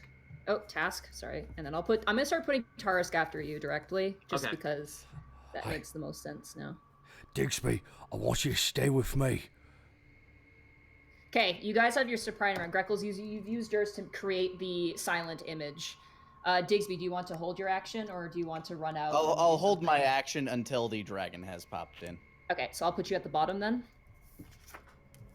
Borky, you watch as Greckles casts the silent image. I'm gonna have to roll intelligence checks for all these guys. What's your spell save DC? 15. Let me double check. 13. Excuse me. 15. All right, I am going to roll some appropriate music here, as we are going into combat. Just gotta give him on the Hyoretsukai Genjutsu. Alrighty. Oh, that's not very good. I want better music. Give me some better music here. Give me that good music, Nadine. What's that? What about that bongo music? Okay. Ooh, that's good. All right. Alrighty, intelligence. That's a natural 1. All right. Yeah. That's a natural 20. Okay, we got expansions of intelligence here. It's a night of Uh, extremes. That's a fail. So this one is unfazed. It does get distracted though as it raises this giant butcher cleaver and the human starts screeching. You summon forth your dragon, and one of the giants near the cauldron, this one in particular, lets out this blood-curdling scream and like swipes at it, and his hands go through it, but he doesn't seem to notice that and begins to run this way towards the cave, screaming. The other one startles and steps backwards. I have to roll to see if he steps on the human behind him. Oh no! Oh boy. Okay, he does. Let me roll Oh, damage. hold Ow, on. no. Okay, Can I use my held action? Absolutely, yeah. Okay, before he steps on the human, I'm going to use hold person on him. Alrighty. Oh, nice. Nice. Nice. Old person, all right, has to succeed on a wisdom saving throw. And my DC is, hold on. That's a 12. Yep, my DC is 13. All right. You managed to do so, and he Before stomping. yeah, his foot is like literally like maybe 2 inches above this woman who's just like balled up. Basically, beneath Digsby him. steps up, his eyes, like, they go from his kindly looking face to more serious, and he reaches out his hand. Okay, Borky, it is now your turn. In for a penny. Borky, what is the range on, real quick, I need to double check what the range is on a javelin. Would be 60? 60 or more. I'm trying to remember. Let me check. Monty, yeah, what is the range on my, I haven't had to check that in a long... It doesn't say on the item. Your javelin It should be like 120 or something. It is a regular javelin. It has to be 13 and 120. So yeah, you can throw it from here. Oh, excellent. What if I wanted to, hold on a second, let me just... I'm just trying to, like, because it's, the map is very, very, very, sorry, big. was that? Yeah, it is, Hefty map. I'm trying to, like, oh, my lord. Okay, I gotta hit him. Alright, cool. I'm gonna aim for the one that's about to butcher chop that one person. Okay. Can I walk forward 30, then throw the javelin? Because I want to try and... Absolutely. Okay, Borky, oh, 1 second. Borky steps out. Borky walks 30 and goes into a rage? All right, you go into a rage. You scream really loud. And Borky does a running toss at the giant that's about to chop that person up on the wagon like it's a chopping block. Borky hurls the lightning javelin and 14. That just hits. Oh, sweet. And 11 plus 20 electric. 31 damage. 31 damage. You throw the lightning javelin. That's 31. Sorry, I gotta do some math here. Actually, No worries. pull a calculator for this one. Damn. These guys may have a lot They're of giants. They must be beefy boys. Yeah, beefy. A lot of chunky meat on boys. these lads. All right, you watch as the javelin hits him right in the chest, and he goes, and like some spittle comes flying out of his jaw as it kind of slacks, and he stops, and he grabs the javelin as a response, and it takes a significant chunk of damage. That is for sure. Does rage affect? Does my rage affect a range attack? I don't actually know. I'm gonna double check that. I think it might only affect melee I attacks. think it only affects me. I never asked this question actually. Sorry, I just had all these curious questions. I played a spellcaster yesterday. I have questions now. If you use strength. So I think, let me just check here. Yeah, when you make a melee weapon attack using strength, you get a +2 bonus. Oh, yeah, okay. yeah, you're right, Okay, so you cool. don't- No worries. Then no. All right, cool. Sweet. Yeah. But he jiggles, and they're very rotund. Master the jiggle. Yeah, commence the jiggling indeed. And he actually drops the cleaver and shakes his head. Task, it is now your surprise round action. All right, I will tell Task to drag the human back here, and I will step forward. You mean Tarisk? Yeah, I'm sorry, I will tell Tarisk. Oh my god. It's happening again! It's an off night. Yep. Alright, so I'll tell Tarisk to get the hostage back here away from the giants, and I will move this way and shoot the boy twice who Borky hit, so I Who can get has that sweet colossi damage.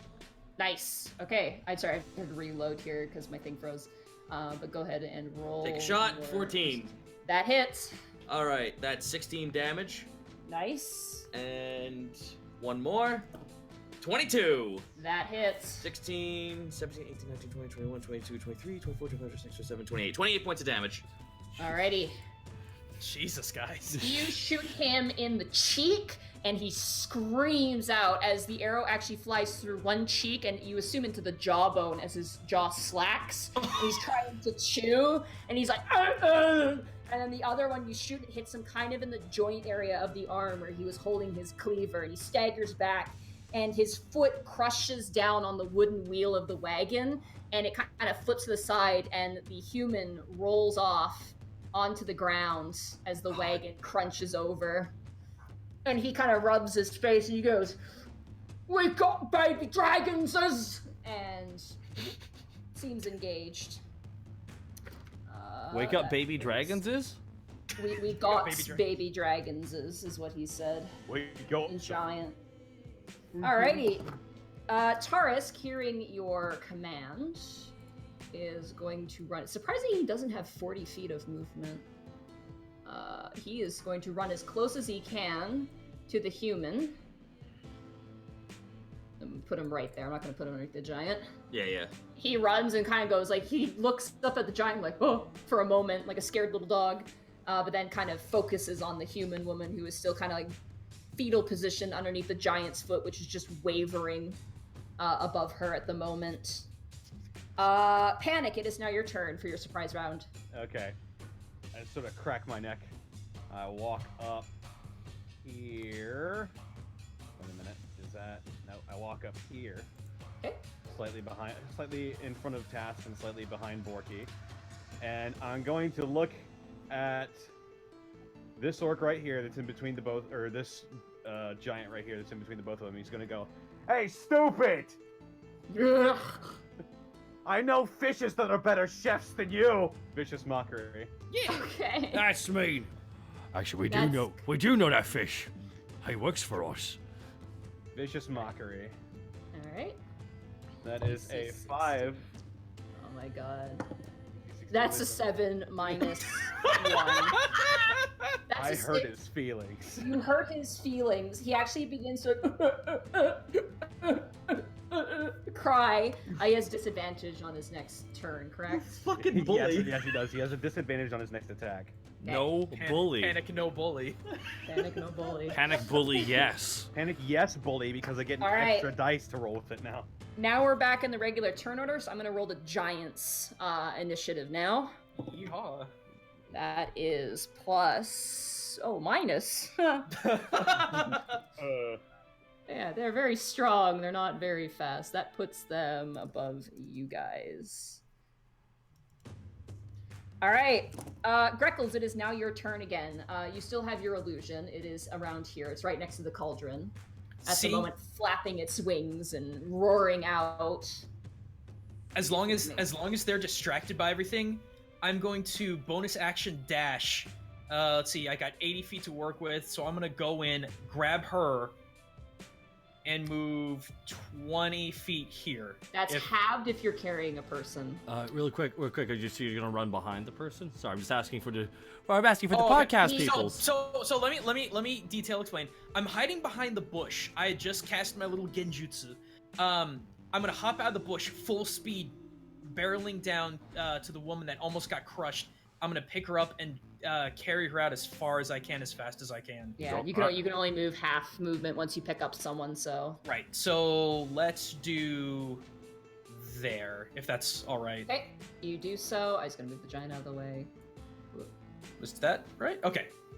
Yeah, you move her about there, and the giant's like he's completely frozen up because of Digsby's spell, but he just shifts. Like you see his eyes like shoot like a horror movie. Where the eyes just suddenly turn and look to you, and these giant, almost bowling ball-sized eyeballs are currently staring you down as you grab its food and you pull them away. And the woman, sadly, doesn't really know what's going on, so she's not exactly helping, but she's kind of like freaking out a little bit at the moment. Can I? I'd like to dart him. Because dash is a bonus action. I pick her up, but would that count? That would be your action. Okay, that's fine. No, you can't really do anything else in the turn, I'm afraid. I'm sorry. That's fine. Digsby, it is now your turn. I march 30 feet. Hold on. I gotta figure out how to pick myself up. Selector, there we go. Yep. Welcome to Roll20, Nick. Here, I believe is 30 feet, I think. I think that was 35. Nope, that's 30. That's 30. All right. I walk out, like, holding my arm up, like, still, like, holding him in place. Armsby reaches behind my back, pulls out the shovel. Hello, big guy. I don't think I've ever dug a hole this big.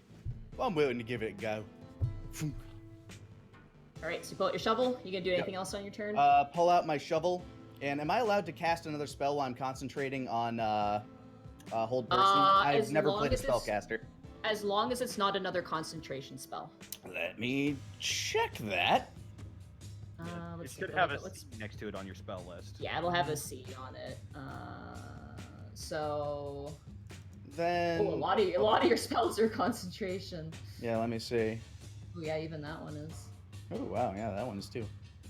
Huh? Wow. I guess it makes sense because your class is. Yeah, You're a class. I mean, is it I'm okay? A 'cause- class. Well, I mean, I feel like Nick cast Vicious Mockery by saying he's never digged a hole that big, so I mean, like, it's pretty. it's pretty harsh. You do have your level 2 spell, Misty Step, which is a bonus action. Oh, it's a bonus action. I don't know if I Yeah. want to use my. Yeah, I guess I can do that. Hold on, let's see. Let me measure this out real quick. Yeah, I'll use Misty Step. Okay. So- You watch Greckles as this turtle disappears into a puff of smoke, and then reappears behind the giant. Nothing personal, kid. And I take a crack at its ankles with my All right. shovel. And Hold Person makes him. He needs to make a wisdom save, basically. That's on his turn. He's Yeah. still paralyzed because it hasn't hit his turn yet. I'm quite confident in my speed, you know. I just need to double check paralyzed. Oh my god! Can you say a Maiwano Stando real fast as a Digsby, real quick? Just. Ore no stando. It's all right. Where is? Sorry, I just want to double check on this. Cold So- Steel the Turtle. So is Digsby basically a tortoise shovel knight? In a way, I guess. That's fantastic. He is incapacitated. He cannot move or speak. He automatically fails strength and saving throws. Attack rolls against the creature have advantage. Oh, Damn. ain't that Any fancy. attack that hits the target is a critical hit if the attacker is within 5 feet of the creature. Ain't that Fuck! Damn it. Holy hell. All right, so you can go ahead and attack with advantage. All right, which one do I click to attack again? Is it? You hit your weapon, so I believe it's a great axe is what you have. Oh, battle axe. Battle Kaplong. axe. There you go. That absolutely hits. So if you click battle axe in the chat, it'll roll your damage there for you. Perfect. Shabong. So that is 6, and then I'd like you to go into the dice roller on the left, and I want you to roll another d10 for me. Excellent. Okay, let me. Oh, sorry, I. Steal thy shovel. Up in the top left, I'll have a little dice icon. Sorry, It's okay. crap. Yeah, no, If it's you want fine. me, Oh, top left. Sorry. My character sheet was covering that. Boop. no, it's Another, okay. another D10. Sorry. Another d10, yeah, because you crit automatically. Blink. So you- Another 3. 9 points of damage. You cut his Achilles tendon Oh! with the shovel. You just swing, and he can't speak, but you just hear Oh God! as you smack him really hard. Oh. Also, You shouldn't roll- eat people. People's for hugging, not for eating. Also, roll 20 life hack. If you double click your window, it'll minimize it. Ah, okay. Okay. Set that aside there for my personal use. Alrighty. Borky, it is now your turn. Oh, okay. What's my range, real You fast? Here? currently tasered a giant. We just.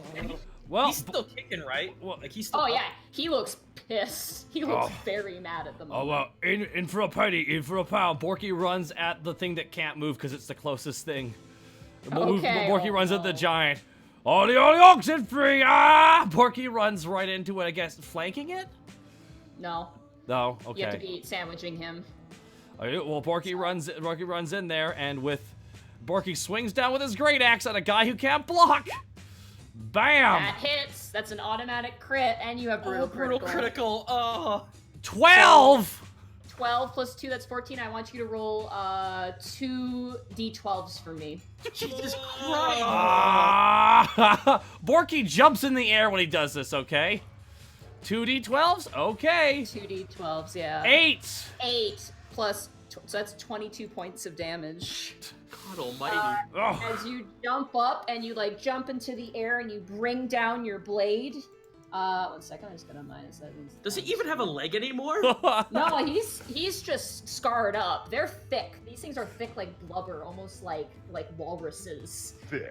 You see white, like fat, kind of slough out from the wound. You can see the bone. It's really nasty. The top part of him's fine. He's fine. Top. How much could we sell that? Ugh. We'll find out after I'm done. Borky loads up for his next attack. All right, go ahead. Borky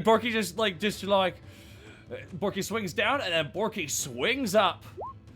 13. That just hits. I'll roll my damage. 17. Plus 2. Plus. I need you to roll another 2d12 because it's automatically 17 a crit. plus 2, so that's 19. No, plus you have to Plus your roll crit. 2 more. Yeah, but my rage. No, Kurt. What? You Huh? crit You again. get Another crit. Oh. You get another crit because you every hit crits. Oh no, I understand that. I was referring to the 2+ rage damage. Sorry. Yeah, I already added that. You're good. Oh, sorry, we're misunderstanding each other. Sorry, it's okay. And let's roll that damage and. See how disgusting it is. And I thought I clicked it. 2d12. 15. Oh my god. Oh my god. Okay, 1 second. I gotta calculate this real. I have to pull out a calculator. Bring that calculator. I had no idea a whole person would crit. Dude, whole person's a great fucking spell. Note to self, when I can 34. get it, I need to get hold person. He's still alive and he's fine. What? How much damage did I just do? You did 34 damage, and you slice into his other leg, and you hear that again. But he is still alive. He is. Why aren't very you much dead? alive. It's It a is now- giant. It is now their turn. Ooh. The first one, where's giant number 1? Giant number 1 is pissed. He is going to move towards you, Digsby. He kind of kicks over the cauldron a bit. Some of the stew slops out. You see some of the feathers of the chickens kind of stew over. And he has disadvantage because he's crying. He's like, I'm going to make the best turtle stew ever! And he comes over. And he is going to pull out his great club. Oh. And It's a is that great- with disadvantage? He's got disadvantage, correct? Yeah. Not disadvantage, yes. Okay, so the first one is a 9 plus 8, so that's a 17. That's a miss. Second one is a 4, a 4 plus 8, so that's what he gets, and that completely misses. That's So a he definite miss. swings with his club. Does Vicious Mockery, does it affect every single attack or just the first attack? on their Just turn? the first attack. Okay, because he's going to take another attack on you, Digsby. He is pissed. He swings back his club again, and he brings it down gopher style on your head. Oh, God. That's, No. that's 15 plus 8. Oh, So that's a 23. Oh, hello. Boom! no! He lifts the club up and his head's just not gone, and just a second later. Oh my god! Oh, it scared the shit out of me. One sec, I need to grab a lot of dice, which is a bad statement to make. No, Bigsby, we love Digsby, we love you. We just met you. Shoot, sorry, In guys. the arms of Kurt Angle. Damn it. 11 plus. Why? You take 16 points of bludgeoning damage Ow. as you are just hammered into the ground. Half your body just goes into the dirt. Just imagine the cartoon sound effects. Ow. 16 Uh, points. Let's see. Yeah, 16 Shoves points his of head in his damage. shell. And by the way, 8, everybody, 9, in the arms 10. of Kurt Angle the credit goes to CNL Snake, who came up with it. Oh, yeah. It's an ancient meme from an ancient game. Just I'll tell you about it later. Sounds good. Yeah. Digsby's Alright. head pops back out of his shell. Ow. You got a little bit of blood coming out of your nose. Your ears are ringing a bit. This fellow is going to make a wisdom save against the illusion. What? He fails. He grabs a part of the fence and he's going to make a strength check, which should be easy for him. Yeah, he rips off part of the fence, like, and he begins to swing at your illusion. As it pursues him. This guy shudders, and he's gonna try and break out of the hold person spell. And that is a 6 minus 1. That's a 5. So he's For a second, he flexes, and Greckles, your heart beats as he suddenly moves, and then just goes back. Actually, this is a concentration spell. So you actually have to roll for concentration, Digsby. All right, what do I roll for that one? I have not done that before, because we don't have spellcasters usually. Excellent. What is Panic's chopped liver? Oh god, he might be chopped liver. Run, Panic!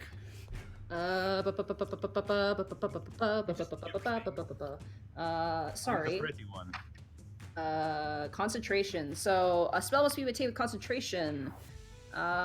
Taking damage. Whenever you take damage while you are concentrating on a spell, you must make a Constitution saving throw. So please roll a Constitution saving throw for me. All right.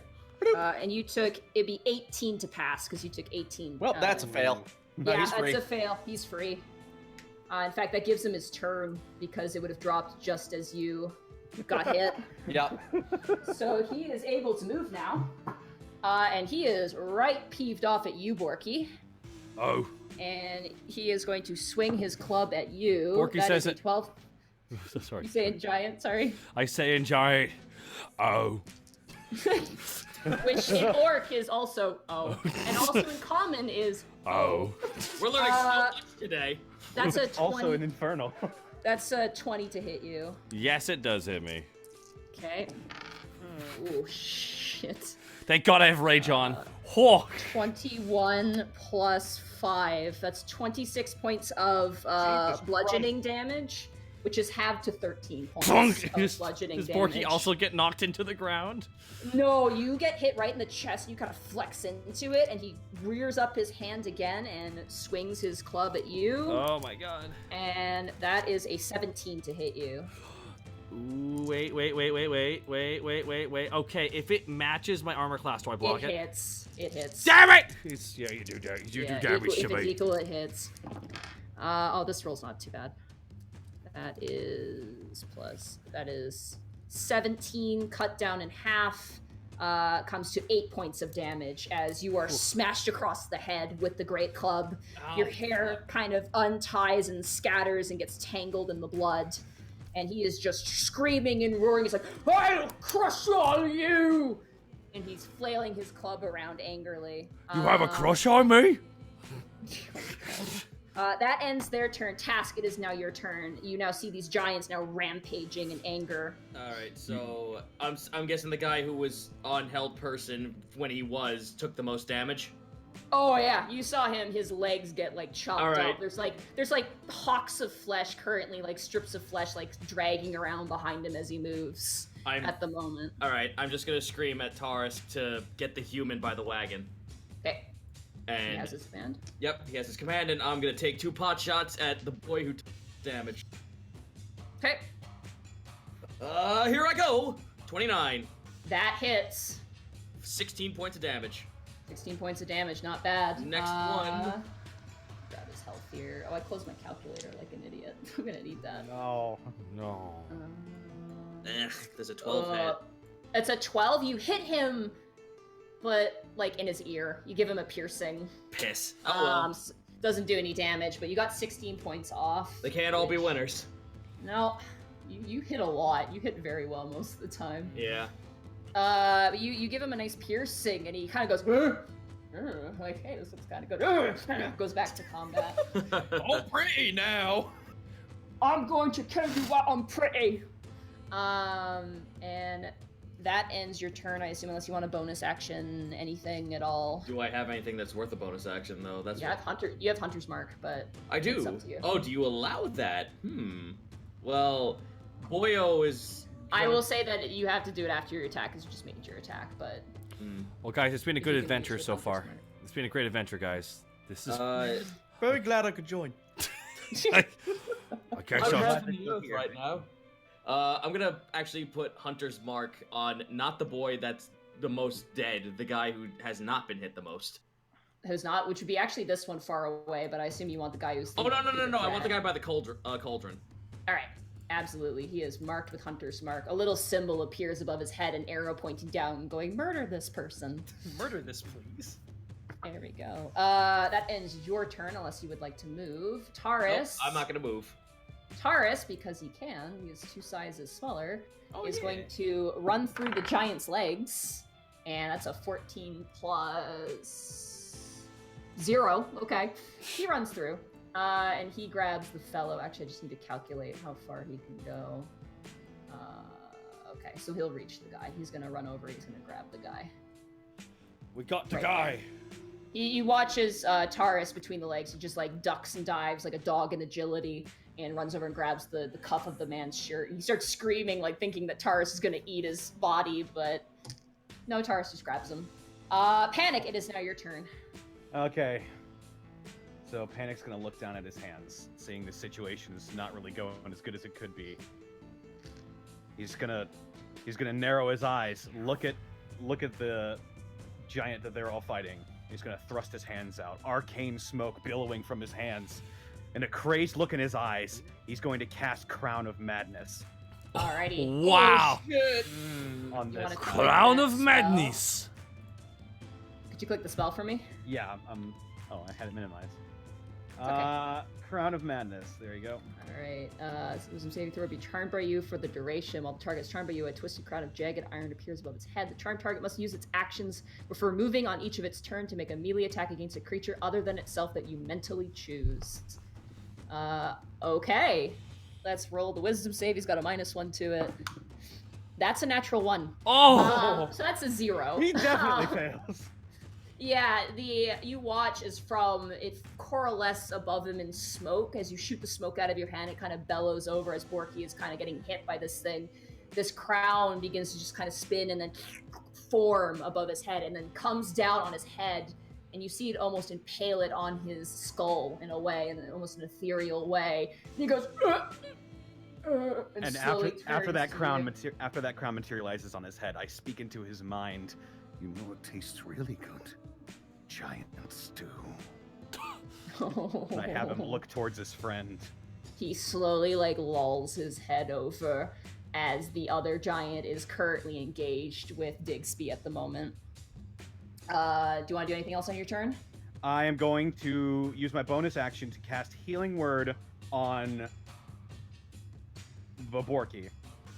Okay. Baborki. Damn right. Borky. Borky. Baborki. Borky. Original character Baborki, do not steal.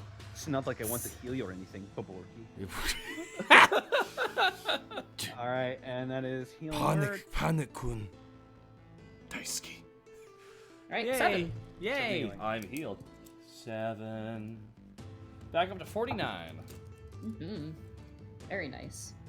Does that end your turn there, Panic? Yes, that does. Alright, Greckles, it is now your turn. You're currently carrying this woman, and she is seeing the giants, and she's just screaming over and over and over again. You have half movement if you're carrying her. Yep. I'm gonna bonus action dash to get her to get her to the fence over here. Actually, let's get him over here. I don't know if you can dash with a person. Actually, I think you can. If you can't, then I'm gonna say you can. I mean, it makes sense. You're just running with them. All right, I'm actually gonna take him behind over here. Okay. I believe that was. Can I put her to the side? Yeah, I'll let you do that. Okay. And then with the rest of my action, in a flash of blue blur, whip out a dart and just chuck it. Chucking at this guy? Yeah. Okay. Was gonna try to stab him in the eye, but he looks like he's preoccupied at the moment. Yeah, his head isn't facing you at the 12. moment. He's turning around. Well, is there flank bonus for that? No, you're not flanking him. You had to be up against him. Ah, okay. Not in a distance. You throw the dart and it shoots just a little wide and lands near Taurus over here. You see it kick up some dust, but no hit. All right. I will say with a free action, you can untie the lady, just cut her free if you'd like. Yeah, I'll do that, definitely. I'll let you do that real quick, because they didn't bind them they used crap rope. They're giants. I Yeah, imagine not it'd be very- very hard to tie a knot with fingers like that. Yeah, no.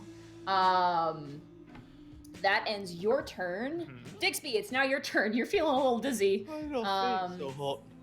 But you're conscious. You're looking up at this giant 16-foot tall, angry chef. He's got kind of a really stained chef hat. It's quite disgusting, though. It smells like old cheese and rotten eggs.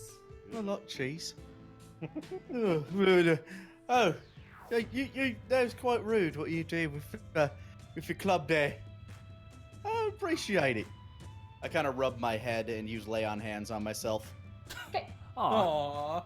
You have a pool of, I believe... 25, I think. 25, yeah. So you can Let's choose see, I'm however gonna much. do 1, 2, 3, 4, 5, 6.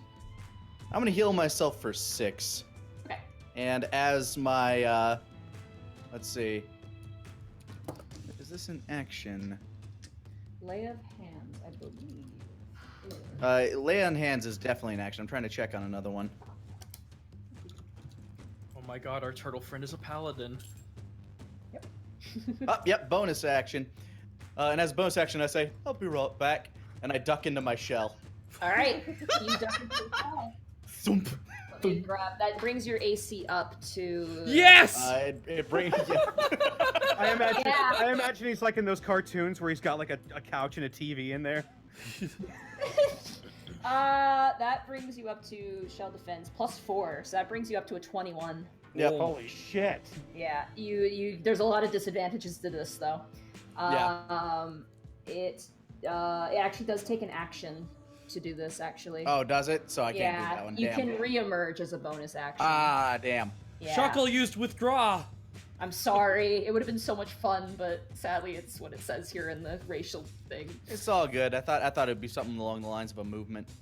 You could do, if you want to do a defensive action, you could do, I believe there is a guard action. Let me just double check here.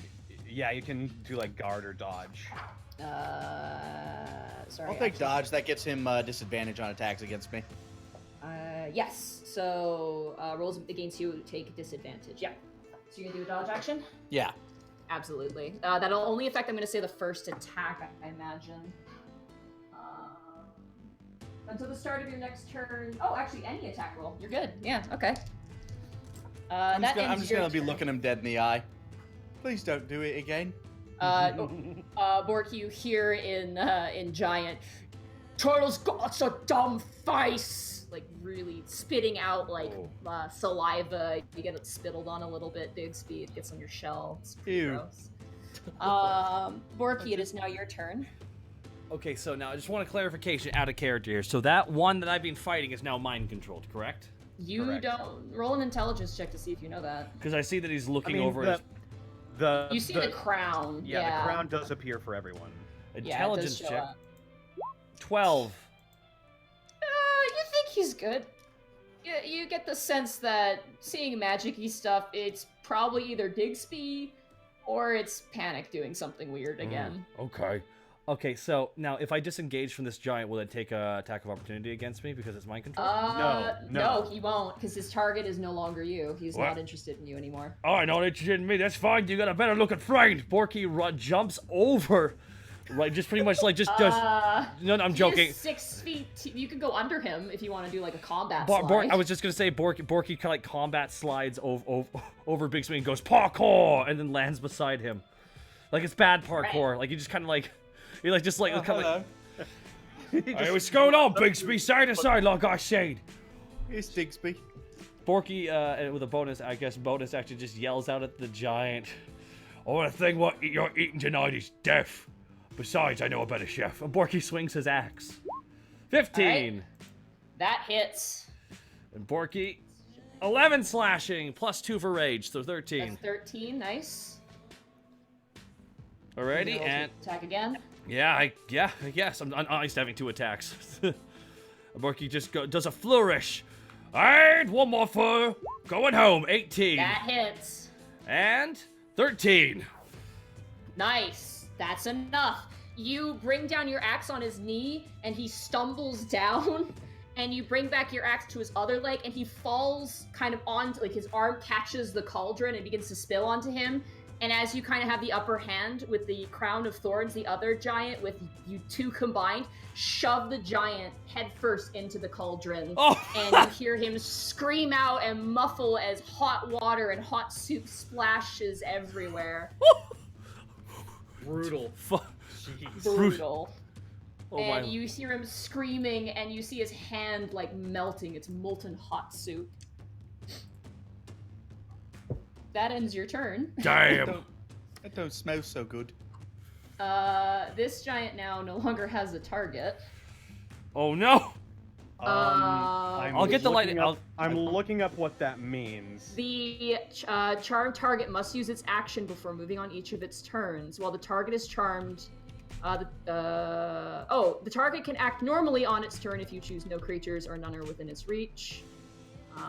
Sorry, I should probably not be reading this out of order. The target must use its action before moving on each turn. Make a melee attack against a creature other than itself that you mentally choose. The target can act normally on its turn if you choose no creature or if... Okay, so you can do just nothing then.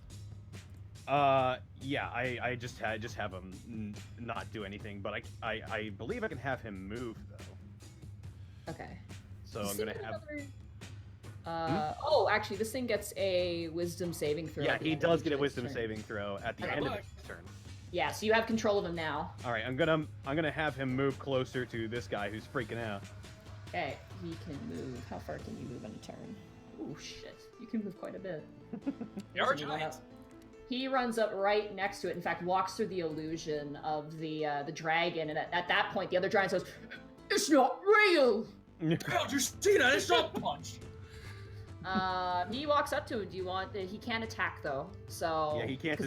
I'll just have him look at it. There's a clear madness in his eyes. Like his eyes. Yeah, he's starting to bleed out of his eyes a little bit too. He got the crazy eyes, son. But now since it's the end of his turn, unless he has any bonus actions he can do. No. You only get an action to control him. Well, then in that case, he gets to make a Wisdom saving throw. Yeah. Ooh, that's an 18 minus 1. That's a 17. Just barely passes. He walks up to his friend, and he shakes his head like, as the crowd once again turns back into smoke and drifts up into the sky. And he turns to the other giant, and he goes, "Brother, is that... What's going on?" And the other giant goes, "Well, I don't know, hot sog. We got Trixie's ones with us. We'll eat them and get their magic." And they both, this guy is going to turn towards you guys again. Hello. Actually, he's gonna run My name's up. Digsby. I need to roll an athletics check for Tarisk as the... Oh, well, there goes a dice. It happened. It happens one every every session. time. Just roll it in the bowl. I don't have a bowl. Someone get her a bowl! For fuck's sake, get her a bowl! Taurus, it's a 16 for Tarisk as he grabs onto the man's shirt. The giant grabs his legs. And that is... Oh, shit. Tarsh, That's no! 17. Oh, it's... No, wait, that's a... No, that's a 17. Oh, that's 12 plus 5.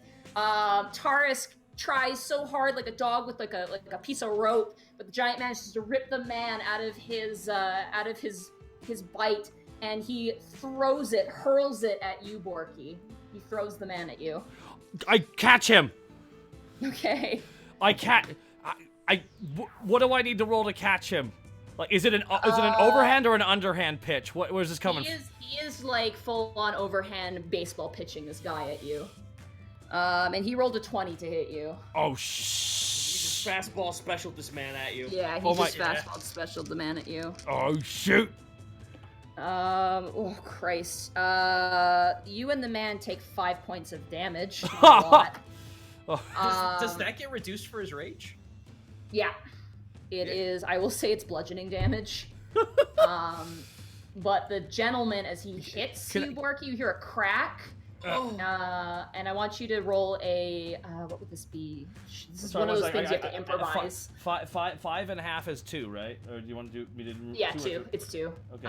It's always rounded down to the lower amount. I need you to roll, I'm going to say roll a strength check.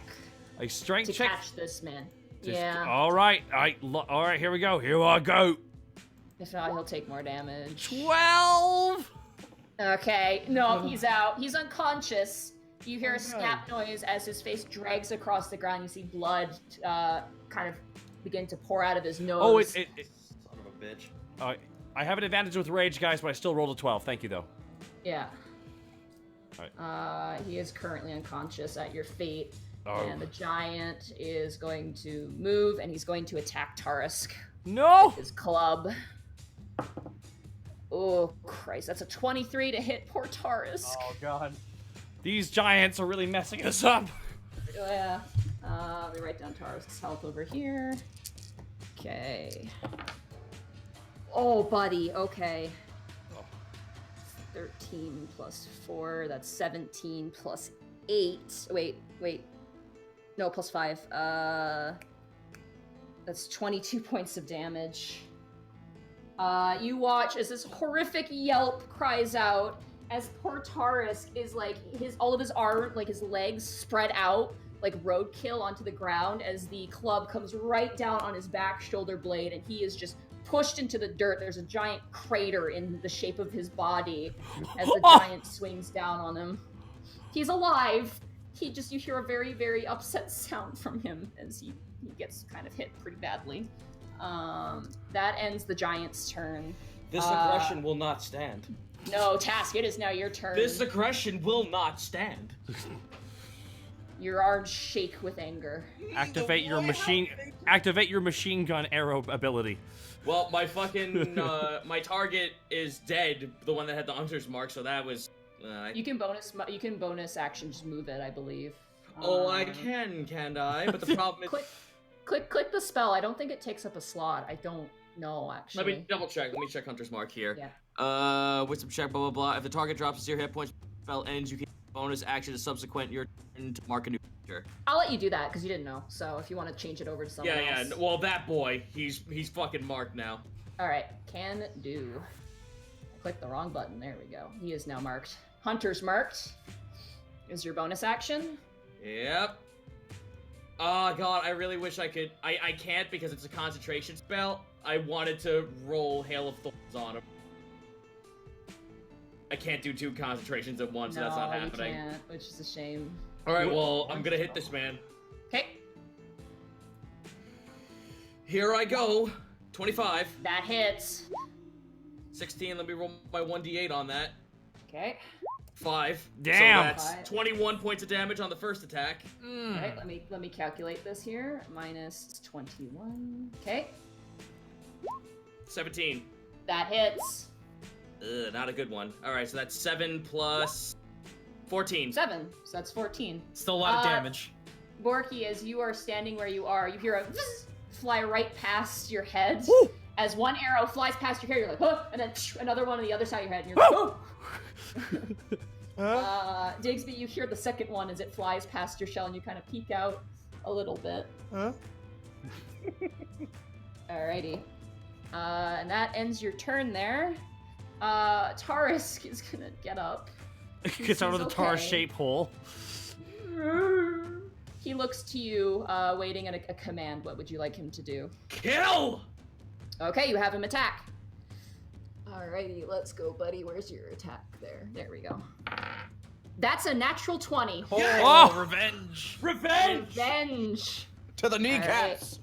That's 7 plus 3. That's 10 plus 3. So that's 13 points of damage as you watch Taurus latch onto the leg of the giant. And the giant starts to scream and flail as this guardian drake is now biting down. He's kicking his leg out like as Taurus is just like shaking his head like a rabid chihuahua on this guy's leg.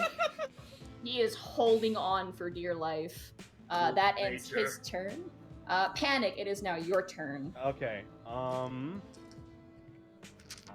use the ruler real quick. All right. I'm gonna run up directly behind Borky. Okay. I am going to cast Healing Word on Digsby. Okay. Healing word. When I get that feeling. Oh. 6. And I'm going to hold my action until both of them are within 30 feet of me. You speak real Okay. purdy. He does a lot of things. He does a lot of things, Purdy. It's true. All right, Greckles, it is now your turn. How It's high is true. this roof over here? That roof, I'd say, is probably about 20 to 30 feet. Okay, so that's not gonna happen. I could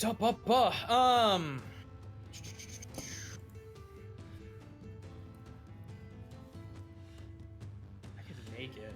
In our world, Would it be hindering? Would the cart be hindering terrain at this point rather than a I would huge say obstacle? I would say you would have to make an acrobatics check to like leap off of it if you wanted to go like hell full yeah. on like Assassin's Creed. Oh Achievement hell or yeah, something. that's the plan.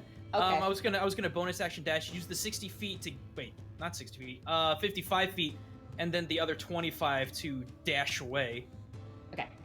So you see, seeing that the woman is okay, Greckles starts to make another mad dash, just blue blurring across the field.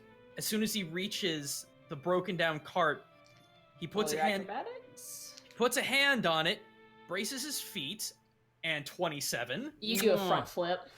Front flip. And with elegant precision, brings down the scary acid dagger of stab for 18 That hits, for 8 points. and then your sneak attack damage Sweet. because he is engaged with Taurus. Taurus currently is gnawing at his ankle. Oh, where's my dice thing? There we go. And that's it's 3d6 now, isn't it? Yep. Oh my lord. And another 13 points of damage. So 6, 7, 8, 9, 21 points of damage. All right. So that's 8. 21 points of damage. Not bad, not bad. You run, not only do you run on top of the cart, but you keep running, you run on top of his back, and you go into his back shoulder blades, and you stab him with the acid dagger. And you see some of the flesh burn, and as he's like kicking Taurus, he like kicks Taurus against the wagon, trying to pry him off. He just reaches back and starts screaming. He reaches up with his hands trying to grab you. I imagine you jump off and retreat. Oh, hell yeah. I would, do I need to roll another acrobatics to jump off and land? I'm gonna say yes, because you're fairly... 23. All right, yeah, you managed to like backflip off like a diver, and you land on the cart, and you can run if you would like to. Yeah, Right. I'm gonna... So, Gaijin, you know what you just did? You just jump triangled with dual blades from Monster Hunter. Hell yeah, I did! Fuck yeah! That was the whole idea. I've got Lanny's All cat. right. I've got Lanny's cat on my lap right now. Oh, I'm jealous. Oh, that's nice. Which Speaking one? of Lanny, it's Digsby's turn. It's Selena. Hello. All right, I'm gonna. Let's see. Do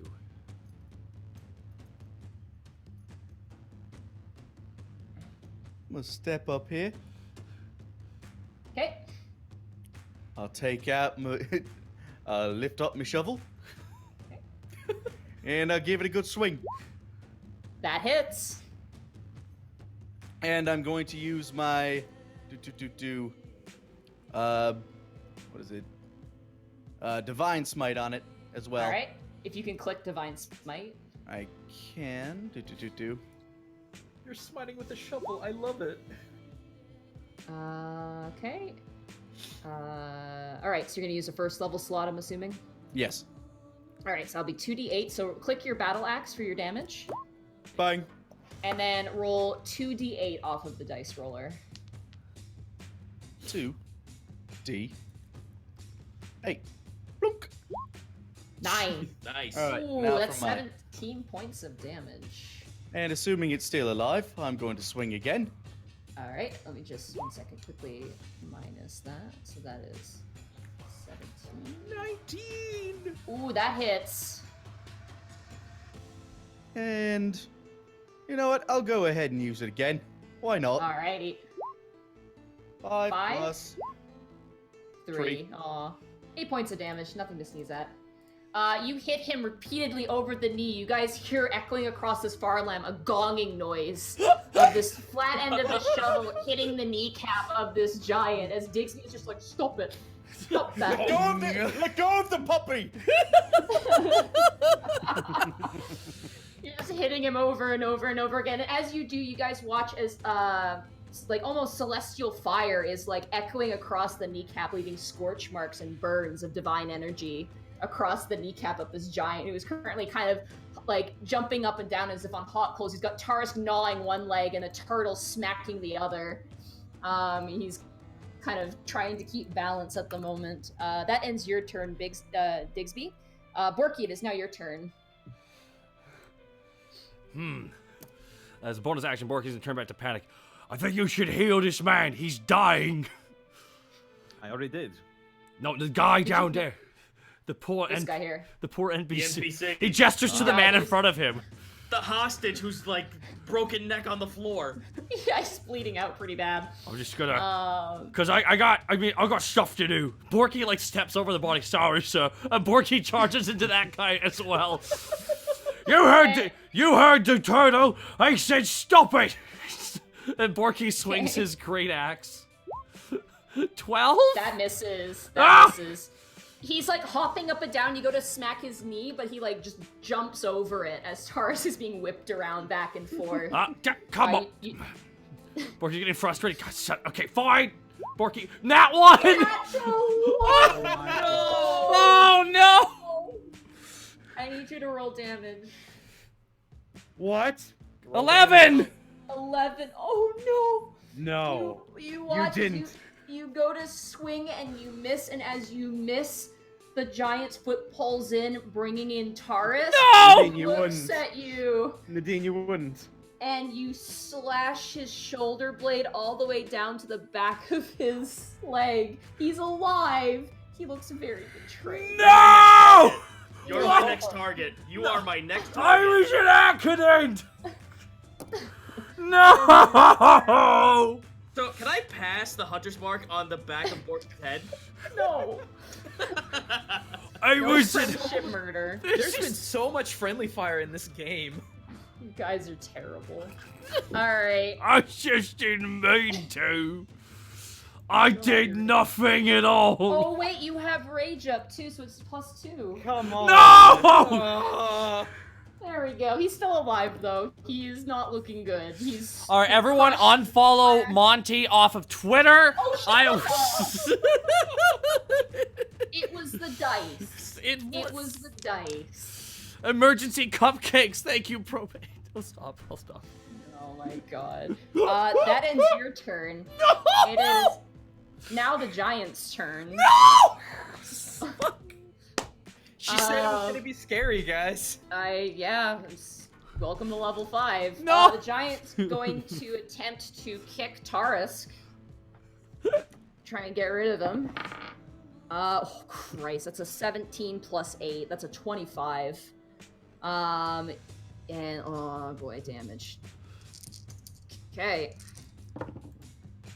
Oh, okay, not bad. That's not bad. 2, 4, 5. That's 9 plus 5. That's 14.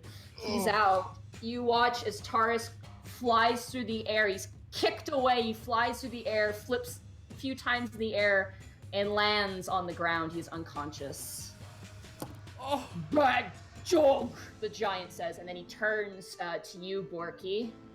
And he is going to attack you with his second attack. That's a natural 20. Oh, fuck! Oh, God. No, Borky's getting knocked back! Okay. If Porky's still alive. That's double dice. Oh no! I just see a green blur fly past me. The hell was that? Okay, let me roll here. Okay, not terrible. It's 10 plus 2. That's 12. Plus... That's 22 plus 5. So that's 27 cut in half is 13. Oh my god. You are... There is a foot on your head, and you are just accordion crushed into the ground with his club. He brings down his club, and you are just you're up to your waist in dirt at that point. And you also, like Digsby, are now bleeding out of the nose. Oh my lord, my lord. Thank God for rage. Jesus Christ. Yeah, no, you're a barbarian. I'm gonna roll this guy's intelligence. Sure are, Taka. You sure are. What you calm down over there. Alright, you should be quiet, shoot arrows, you know your place. This guy, in I'll a take the fit of hits. Rage, is going to run over to the cauldron and push it over. Oh no! No! Oh dear. That's plus... No, he doesn't do it. He's not strong enough. He tries to push it. He's like... And it begins to shift, and some of it kind of spitters out next to you, Digsby, but he doesn't have enough strength. He rolled a 5. Wouldn't that, like, sear the crap out of his hands? He's burning his hands a bit. Ah. Oh. Actually, I can roll a constitution for him to see. And no, Monty. he burns his hand a bit, actually. I've got him in my sights. I know Oh, you do. My action commands have been. My action Oh, yeah, credentials he is. have been He's in met. here. So I cast Bane on both of them. Oh shit! Hey. You can use that as a reactionary spell? No, it's not a reaction. It's He I held I action. held my action. Oh, you held action. That's right. Windows just Must- popped up for me. Sorry, give me a second here. Can you click Bane for me? It's I already did. a charisma saving Charisma throw. saving throw. Oh yeah, these guys are real charming. Oh, for you sure. beautiful children! Let's see you get out of this one. There were. That's a 10, so that fails for the guy who's fighting Digsby and Borky. And the guy with the cauldron rolled a 2, so that's a 0. Wow. Yeah, both been baned. Yep. What does Bane do exactly again? They now subtract 1d4 from any of their attack rolls or saving throws. Oh my Yep. god. For a whole minute. Oh, thank God. Okay, that was your reaction. Was that it? ends the giant's turn. Yeah, so you held your action from your round. Oh, that counts as a reaction. Okay. Well, yeah, you said you wanted to hold your action until something happens, so then your Yeah. action happened. So you'll have your turn when you come. Gotcha. I just didn't know it counted as an action. Task, you watch as Taurus goes flying through the air and crashes to the ground, unmoving. Ice sparks, cursing and draconic intensifies, shooting arrow. Okay, 14. that hits. Who are you aiming for? The guy who kicked Tarisk. Okay, that And let definitely me roll that hits. hunter's mark. 8! There we 8. go. That's 16 plus 8, so that's 24. And now let's do it again. 20! Oh my god. And do it again. 6! You watch, Digsby, you look up and you see one arrow fly right into the bowling ball sized eye of the giant, who screams and stumbles back, and as he's falling on the cart, you see another arrow go right into his other eye, and he grabs both of his eyes and screams and falls backwards, gurgling, dead. Fuck you. In draconic intensifies. Thank you, Tysk. Task holds his bow and points it at Borky. No. The other giant screams, "Ruffler!" like really sadly. You guys here both are Borky, you hear it too, it's nothing in giant, you think it's a name. And he begins to try to push on that cauldron a bit harder. It is now Tara's turn. He's gonna have to make a death saving throw. That's a 12, that's a pass. Oh my god. Okay. It is now Panic, it is now your turn. Panic's done with this. He's gonna string up his guitar and look right at the last remaining giant, and I cast Shatter Okay. at 3rd level. Okay. Oh damn. Damn! Jeez. Blast those eardrums. So let me just see what this does at higher levels. An additional D8. So let me just go ahead and click that at level 3. Oh, Monty, I'm sorry. Can I pass over Hunter's Mark onto the other guy? Absolutely. Thank you. So he needs to pass a Constitution saving throw, or he takes 18 thunder damage. Alright. They're kind of good at that. They're kind of good at that, but we'll Yeah, see. but it's my most powerful spell. Yeah. Okay. Level 3. This That knocked us is up to 11. 13 plus 4. That's a 17. Ah! Just barely passes, so he takes half damage. Takes half damage. That's 18. That becomes 9. It's still not bad. You shatter, and he lets go of the cauldron. He grabs his ears and like begins to scream. As you do manage to get him kind of distracted for the moment. Does he not have Bane, though? He does have Bane. Does have Bane. That's right. That's right. That's right. Let's see Just here. subtract 1d4. That's 4. So Oh! it hits. He takes the full damage then. He does. He's still alive, but he's beginning to bleed out of his ears. I'll fix he's that. grabbing his ears. I'll fix that. And while the thunder damage is coming out, I scrape my pick across my guitar strings, and I activate my chords of power, deafening chord. All right. So you have to roll another save, doesn't he? Yes, he needs to roll another Constitution saving throw. That is 11 plus 4, so that's a 15. That fails. That fails. All right. So he is now deafened, and I roll my Bardic Inspiration die. Do I have sort of ear thing? 8 There we go. That's a thing. He takes an additional 3 thunder damage. All right, he takes an additional 3 to thunder damage. He stumbles back and he shakes his head like he's trying to get the sound, like knocking out water from the ear. He starts to knock out the sound out of his ear as you continue to play, and he looks up to you angry, his face wrinkled with rage. That ends your turn. Greckles, it is now your turn.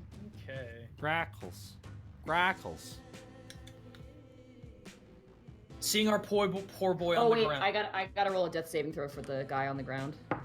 Oh, I thought he was dead. That's a failure. Wait, no, I have a bonus. Oh, wait, no, never mind. You can only Yeah, fail. I used my bonus action on Deafening Chord. Yeah, you did. So it's 1 failure for him. Greckles, sorry, it's your turn. I forgot to do that. My bad. Oh, seeing our poor boy on the ground, I'm gonna rush over and pop a potion of. Where are my potion lists? Hang on a second. Sorry, there's a lot of info to re-scroll. I know. I'm gonna do my 1d4 plus 4. Okay. Because you guys are the only family that I know. Aw. 4 plus 4, he gets 8 back. 8 back. He comes back, and you see his eyes open, and he's like, he's on his back, and he looks up to you like a dog, and you just see his tail start to move a little bit as he looks up to you, and he like licks your face. Could I also have an attack action since that? I believe giving someone a potion does take an action. Okay. Let me double check that. In fact, I'm gonna Google that because I'll be digging through the book. Oh, Giving you don't fuck with my family. a potion take an action 5e. I'll just quickly double check that. Drinking or administering a potion takes an action. So Okay. yeah, no, sorry. You have a bonus action. Oh, I do have a bonus action. Check this shit out. I'm gonna bonus action dash. 15. Yeah, let's do that. Okay. Seeing our wonderful house pet and friend be so brutally injured, Greckles narrows his eyes sharply. There's a small glint as he craves the death of this horrible creature, and just speeds off around the cart, trying to take his mark. And that's my action. Okay. Digsby, it's now your turn. I see the poor man suffering down here. I'm gonna go over and say, "Oh, you don't look so good there." Here. He doesn't reply. Bring out your dead. You don't look so good. His mouth unhinges like a snake, and he just starts eating him alive. I won't have to worry about rations for a while. My metabolism's real slow. I'm gonna go ahead and cast Cure Wounds on him. Okay. Which is 1d8 plus whatever my charisma modifier is. You can just It's click 2. it. Just click it. Okay. Do 1d8 plus 2. So let's roll that. Bloop. Whoops. It's a 3. 3. If you click the spell, it should do the same thing too. Oh, should it? Yeah, just click the spell. I'll let you click the spell. Oh, there it is. Bloop. No, it keeps clicking the name. Do the boop. Why isn't it working? It Bobbity brings, boopy. Oh, cast it as level 1. Gotcha. That's the thing. There you go. Okay, 9. That's good. You touch him and you feel Hoketh's energy run through your fingertips, your claws, as it spreads across the man's chest, and you see his jaw, which was dislocated when it hit Borky. It just snaps back into place, and he just he looks up to you and Hello. Hello. My name's Digsby. It's short for Digsby. just keeps screaming.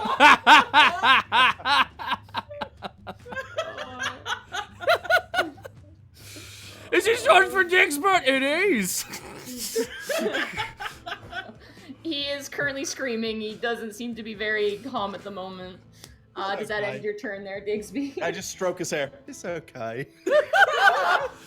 with your disembodied hand. No. My good hand. My good hand. It's okay. Armsby is currently holding the shovel. Oh my god. That brings us to Borky. It is now your turn. Borky's feeling a little bit beaten up. Borky's been kind of getting his ass kicked a little bit. Borky is just getting really frustrated. I'm an orc, damn it. I ain't losing to no giants. Orcs is better than giants. Ain't no one better than an orc. Borky runs around the actual pot and just like a running swing. But Borky activates a second rage. Frenzied rage? Borky activates Orky Rage. Frenzied Rage. Okay. That gives you advantage on your attacks, I believe. Yes, it does. So Borky swings. 20. Did not need it. 27. That hits. That definitely hits. 11 slashing plus 2. 2 for rage. But Borky's not done. And Borky's gonna step back, do a little flourish, and swing again. 23. You can also attack a third time. Oh, I can. 16. Yeah. Borky ain't done. Borky's not done. Damn it. Borky just keeps on hacking. He's angry as heck because of that last attack and his mistake. He hurt one of his friends. Borky, Nice. with advantage. With advantage. See, you miss. You just miss. I just missed. Thank God. Yeah, you just miss, and you miss for good reason. He throws the axe back and it hits Taurus. He can get in the head. I wish.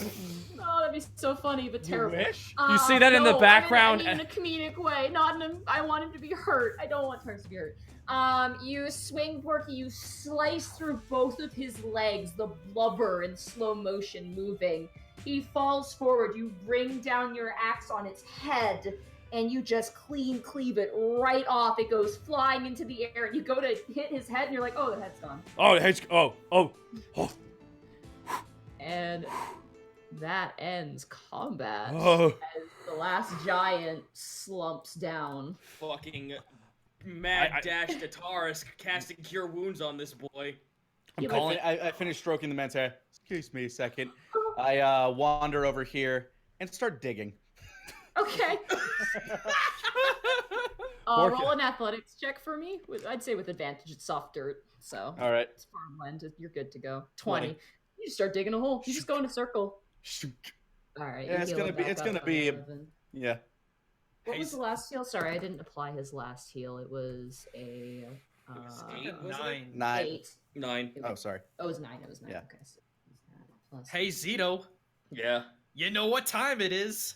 It's survival time, but no, not yet. Taurus gets a little bit more of a priority. I'm gonna go ahead. Task will grab him by the side of his head, put his forehead to his, and apply Cure. Just like, I'm not losing you. Holy shit, I'm not losing you. Healed for 11. The big gash on his side heals up completely, and one of his arms pops back into place, a bit like a connectable doll. And he looks okay. He's a little beat up still, but he's not critical. He's not on death's door anymore. Task will stand, like, sigh of relief, sit, stay, pull out knife, and let's get to chopping. He sits like between the cart thing, like almost like a horse. Like, oh. Yeah, I'm gonna go see if there's anything that Sven could use. So that's a 15. You guys pilfer through the giants as a creature. Teeth, that's about it. The skin's useless. Yeah. The teeth are about the only thing. Greckles, you get 6 teeth, and Task, you get 4. All right. The rest of them are rotten and. Well, I'm getting my arrows back. Yeah, disgusting. You manage. You need to roll a strength check to get your arrows back because they are in their bodies. Like, it's thick blubber. 14. 14. Okay, you managed to get back. How many arrows did you use? 1, 2, 3, 4, 5, 6, 7, 8, 9, 10. You get all of them back except for the 2 that you hit the giant with the eyes. You hit him in both eyes. They are just in his skull. There's no way you're gonna get those out. I now have 34 arrows still. You just barely see the feather sticking out of the eyes. They are deep in there. I would like whoever would like to roll an investigation check. Though. Hell yeah. I'm gonna cut this man free first. Okay, you do. He just hugs the ground, just spreads out and like grabs a pile of dirt and just hugs it. Easy, you're all right now. Oh. Investigation. Yeah. Ooh, 13 for the two of us. Borky's just you guys. real fast. Can I just say something? Is Borky's watching Digsby? So how you doing, Digsby? Digging a hole. Who's the hoe for? I got to bury the giants. Yeah, but it didn't pay you, though. Oh, sorry. I throw 10 copper up onto the field above me. It cling, cling, cling. It clatters down. You see a crow go, ah! Grab a piece and fly away. The shiny copper. Okay, Best of luck, Bigsby. Borky then goes over to Borky goes up to the cauldron. His lightning spear is in there. It is, yeah. Ha. It's bubbling and it's hot still. As you guys, who rolled the highest investigation? We rolled the same. Actually, I'll roll my Panic, I'll roll my investigation Panic too. and Greckles. Actually, you don't need to. Panic Damn and it. Greckles. As you guys are kind of looking around the giants, the chef has nothing. He's got a giant cleave root you can't even use. And the other one, who knows? It's whatever he had is now soup. But the last one that Borky sliced into pieces has a giant bag on his back. And you guys manage to kind of pull it from underneath his body. It kind of rolls over what's left of him. It's kind of soaked in his blood. Do you guys open it up? I'll mage. Let's mage hand this open. We have no idea what we're gonna expect in this thing. Okay. Hey, Get my mage hand. Yeah, same here. So 10 pounds of force. The man and the woman, I'm going to say at this point, are kind of like. Yeah, I cut the woman free. No, she was already free. Greckles okay. got her. Yeah, they grab each other. They introduce themselves. Their name is Lorraine and Sheldon. They own the winery here. You guys, you open up the bag. Inside, you pull out the first thing, a human body. Yeah, that's what I thought. It slowly pulls out, but it's not a human body. It's a mannequin. A wooden mannequin that's about Panic size. It's missing an arm, but it's a wooden mannequin. It looks like the giant painted a face on it, like a goofy looking face on it. Panic like props it up and just makes it do a little dance. Oh, look at me. Panic, who the hell is that? Panic, that's exactly my point. This could be useful. How? Well, how about this? Imagine you and like this situation where we need something to be distracting, and we just place the mannequin there, and while you're doing that, one of you is mage handing my goddamn lightning spear out of this goddamn cauldron. Okay, Borky almost had the point. Please. Greckles mage Forgotten hands the magic. stupid spear out and just throws it at his forehead. All right, I need you to roll an investigation as you look around with your hand in this giant swimming pool size. 10. Kind of got a history with that, so good luck. You pull out the spine of the giant, drop it back in, and you go back and search. That's not it. Panic, well, we could easily use this as a decoy. It's something that my old friends actually told me how to use. Okay. I run over to Borky and just start shoving it in the fanny pack of holding. If you do, it's kind of big. It doesn't really fit in the What should we name him? Can we call him Human? Borky, come Great, on. I love it. Hugh, Hugmann.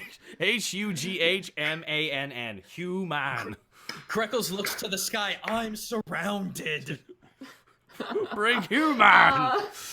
You Digsby, as you're digging your hole, you watch as the tiefling runs over and opens a fanny pack in the front of the orc and just starts shoving a human-sized mannequin down into the hole. Before I do that, I'm gonna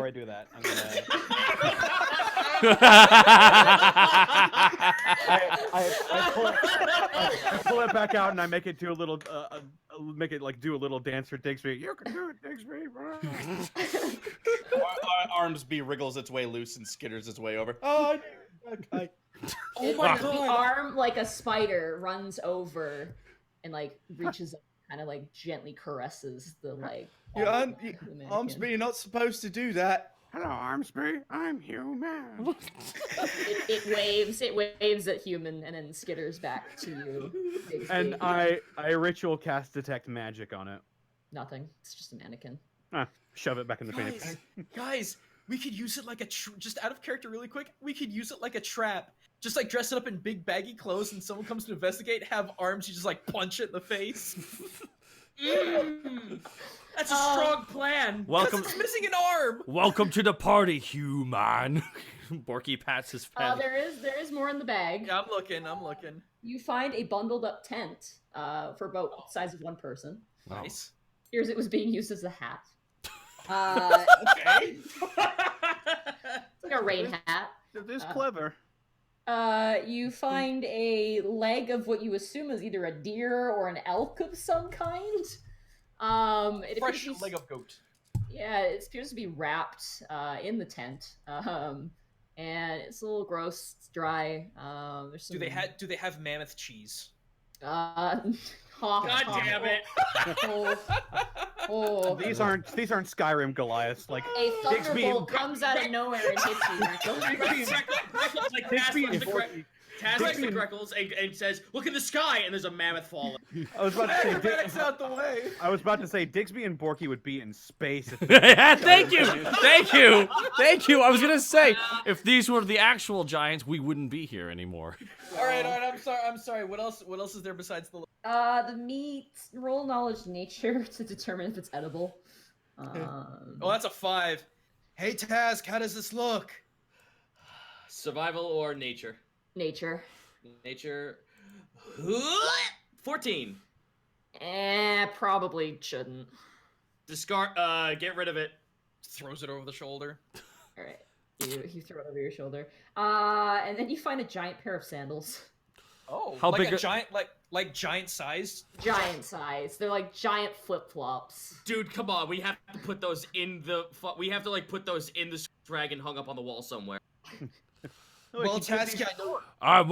Oh wow, Greckles! I can't believe they got your mom's sandals. Ah ha ha ha! Good one, buddy. Yeah, there we go. Out of character, I would definitely. In the alternate timeline where I pocketed that baby, Greckles turns around and says, "At least I have one." Oh, that's mean. The baby stolen timeline. The baby stolen. As the baby wiggles in my pocket. The literal darkest timeline. The baby rides the shoe like a mech. Come on, it's riding itself. Panic looks at these sandals and strokes his chin. He's like, "We could probably give these to Gorb." Oh. We never see Gorb though. But he's with he's with paladins on a different island. Yeah, you could easily ship those to him. Yeah, we could mail them to them. Well, let's dress him up a little bit. Maybe a couple of gems, little gold leaves, something. Why do I now imagine the pseudo dragons carrying a giant fuck all sandal across town? Yeah. Oh my god. Brooke's looking. Ah, I see. That dragon appears to be carrying Greckles' mom's sandal. At least I have one. You bag the sandals. They're light. They're just really wide and goofy. They're made out of like woven straw and tree, and the actual flip flop giant sandals.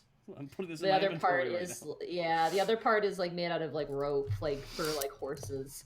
And the last thing you find is really heavy, so I need both you guys to roll strength checks. Oh boy. Okay, Borky comes over to help with his mighty strength. I would definitely call Borky over for this one. What's up? All right, let's do a strength. With our combined strength of 11. Nat 1. Nat 1 from Borky. And 2. He pushes it back into the bag. Ah, shoot. You guys are terrible. You guys like drag it, and as you drag it, you know that thing where you have something on the ground, you're trying to pull it out of like a black plastic bag, you just drag the plastic bag instead of pulling the thing out. Damn it. You guys do that, and then as you drop it, it hits your foot, Borky. And you take 1 point of damage. Damn it! He does the Tom scream. You guys want to take another crack at it? Yes. Yeah. Yes, please. Borky. Another 2. 20. Nat 20. And strength check 16. As you watch these two idiots try and pull, and they begin to pull the bag again, you're like, wait a second. You just go over, you grab the bag, and they just pull it out as you hold the bag in place. It is a giant bronze gong. Ooh. Can I knowledge anything for this? Knowledge history. Oh, that's 6. I don't know what the heck that is. No idea. 22. Oh, 22. Oh, It's a dwarven gong. Ugh, It's- it's always fucking dwarven. Jesus. Panic! What is That's this? racist. Really? I know that sound. You hear from deep in the hole. You're gonna call me racist when What we was- live in an entire town that looks at us funny everywhere we go. What was that? What was that, Digsby? He's from the dwarves. You hear from a hole. It's from the dwarves then. How big is it? It's about 10 feet by 10 feet. Oh, Jesus. This Can you is a... stand it Very up? big.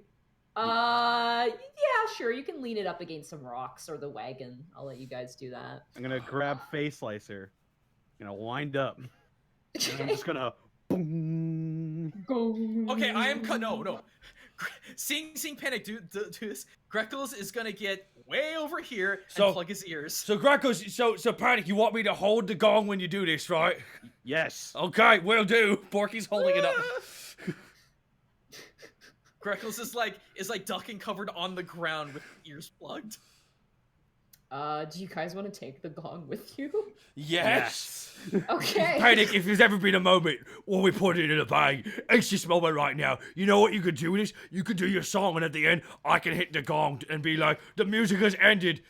You may now pay money while Panic returns to his room for sex. Whoa, steady on. Or we could use it to punctuate slam poetry. Exactly. That's exactly it. Is that like suplexing, but it's doing poetry at the same time? Can I get a Black- testimony from the man and the woman who were tied up? Please cut to them. Please cut to them. They're like comforting each other. They're husband and wife, Lorraine and Sheldon. Sheldon has a monocle and he's wearing kind of a nice suit vest, sort of pinstripe suit vest, and very nice pants. Not really much of a farmer's attire, but given it's a winery, he probably sells stuff. The wife is very much in worker's attire, and they are just kind of like catching their breath and like watching the insanity as like the orc and the tiefling are playing on a gong, and the Kenku is walking away going la la la la, and then there's just Digsby, there's dirt coming out of a giant hole. Sometimes a little hand's coming up and carrying some dirt out because the hole's too deep for me to fling it. A real motley crew we got here. Sir, madam, I realize this situation was stressful for you, but are you okay right now? I think we are. Lorraine, are you okay? And Lorraine's like, I'm fine. A little dizzy, but I'm fine. How are you? I saw you get thrown. I'm fine. Sheldon of the winery. Oh lords, and he steps up and he stands up. I had no idea what would have happened had you not shown up. Gods above. Thank you. And he grabs your hand, he shakes you so firmly, you kind of get pulled up and down because you're kind of small. Oh, thank you, sir. Oh, no idea what happened. They just came out of the woods. We don't go in there, God forbid. What was your name? I'm so sorry. My name is Task. We are adventurers of the Sweet Dragon from Alivast. I don't. How old are you? You're very small, dragonborn. I'm a kobold. I'm actually 23 summers old. Oh, kobold. Oh, I've heard of them. Yes. Yes. No. We were just tending to the fields, and these giants came, and we tried to run. They caught us. As you can obviously tell. God. Is this the first time you've ever been attacked by these giants? We've seen a couple come through. Most of the time they just take a couple chickens and go, but not this many at once. I don't know. They might be migrating. He kind of shrugs and turns to his wife, and she just kind of shrugs. Like, I don't know. Greckles would be coming over at this point, and just quickly tap Task on the shoulder. They said more would be coming back. What should we do? This is troubling. Sir, madam, I know this might sound a little difficult considering that this is your family business, but this place will not be safe for you. The three creatures said that more will be coming. I think it'd be best if you left this place and find somewhere else to hide. Oh, gods above, can we do anything with the liquor in the? We've got ancient liquor in there, and the wife goes, we could load it up. We've got Borky. Take our wine with us. No disrespect. The wagon's a bit messed. Do any of you know how to fix a wagon? I have proficiency in vehicles. Does that help any? I'll let you actually apply that to Cool. fixing a wagon. That's awesome. There's plenty of spare parts. There's also a shed. If you guys, as a collective, want to work together to Digby, you're still digging the hole. As Digsby is like pushing the bodies into the hole. Yeah, I've got like a 15 by 15 by 15 hole going here. Yeah, you start just rolling pieces of giant. You start hacking up pieces that don't fit and just roll it into the hole. At some point, Armsby would crawl up with a rope attached to him, just tap one of you on the leg. Help! Oh. All right, Borky, get him out. I'm not strong enough to lift that up. Okay. Give us the liquor. Give us the liquor. We have a bag of holding. Would that do anything for you? If you give us the bag of holding, but No. Exactly. You don't want this one. Yeah. You know, Task, it's actually a good idea to bury those giants. When those others come back, they may just leave. They may not destroy the farm. Do you, sir or madam, do you have some way of communication, like a messaging post or something that can take a message fast? Oh, there's a messenger who visits every week, but he came a couple days ago, so not really, I'm afraid. Damn it. Wait a minute. Wait a second. I think I have something for... I think you took it, yeah. Yeah, animal messenger. I have it. Told you would use it. I told you to use it. All right. Fine. I gotta find me a small or tiny animal. Okay. Quick call to the woods. Wait, the crows. Yeah, there's crows. There's crows currently feeding on what, as Digsby is dragging an arm of a giant, there's a crow that lands, kind of grabs a piece and flies off onto a fence post. Just for clarification, the Greckles did throw my javelin at me, right? So I have my javelin. No, it's still in the soup pot. It's now cool though, so you can search for it. I feel like as I was pulling giant bits out of there, I might have found it. Thank you. Borky bags it. Yeah, you give Borky bags it. Also, out of curiosity, while I was digging, did I find any buried trinkets or anything?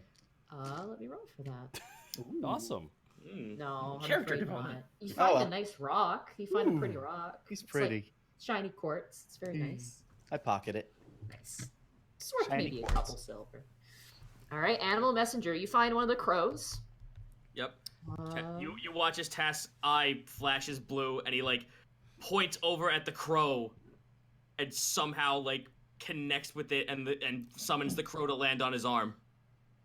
Wow, wow, wow, wow. I'm rich. Sorry. Whoa. This is a special moment. Song is ridiculous. The crow drops the piece of meat from its mouth and slowly nods and flies off. Who do you direct it to? I direct the crow to find Doros. Okay.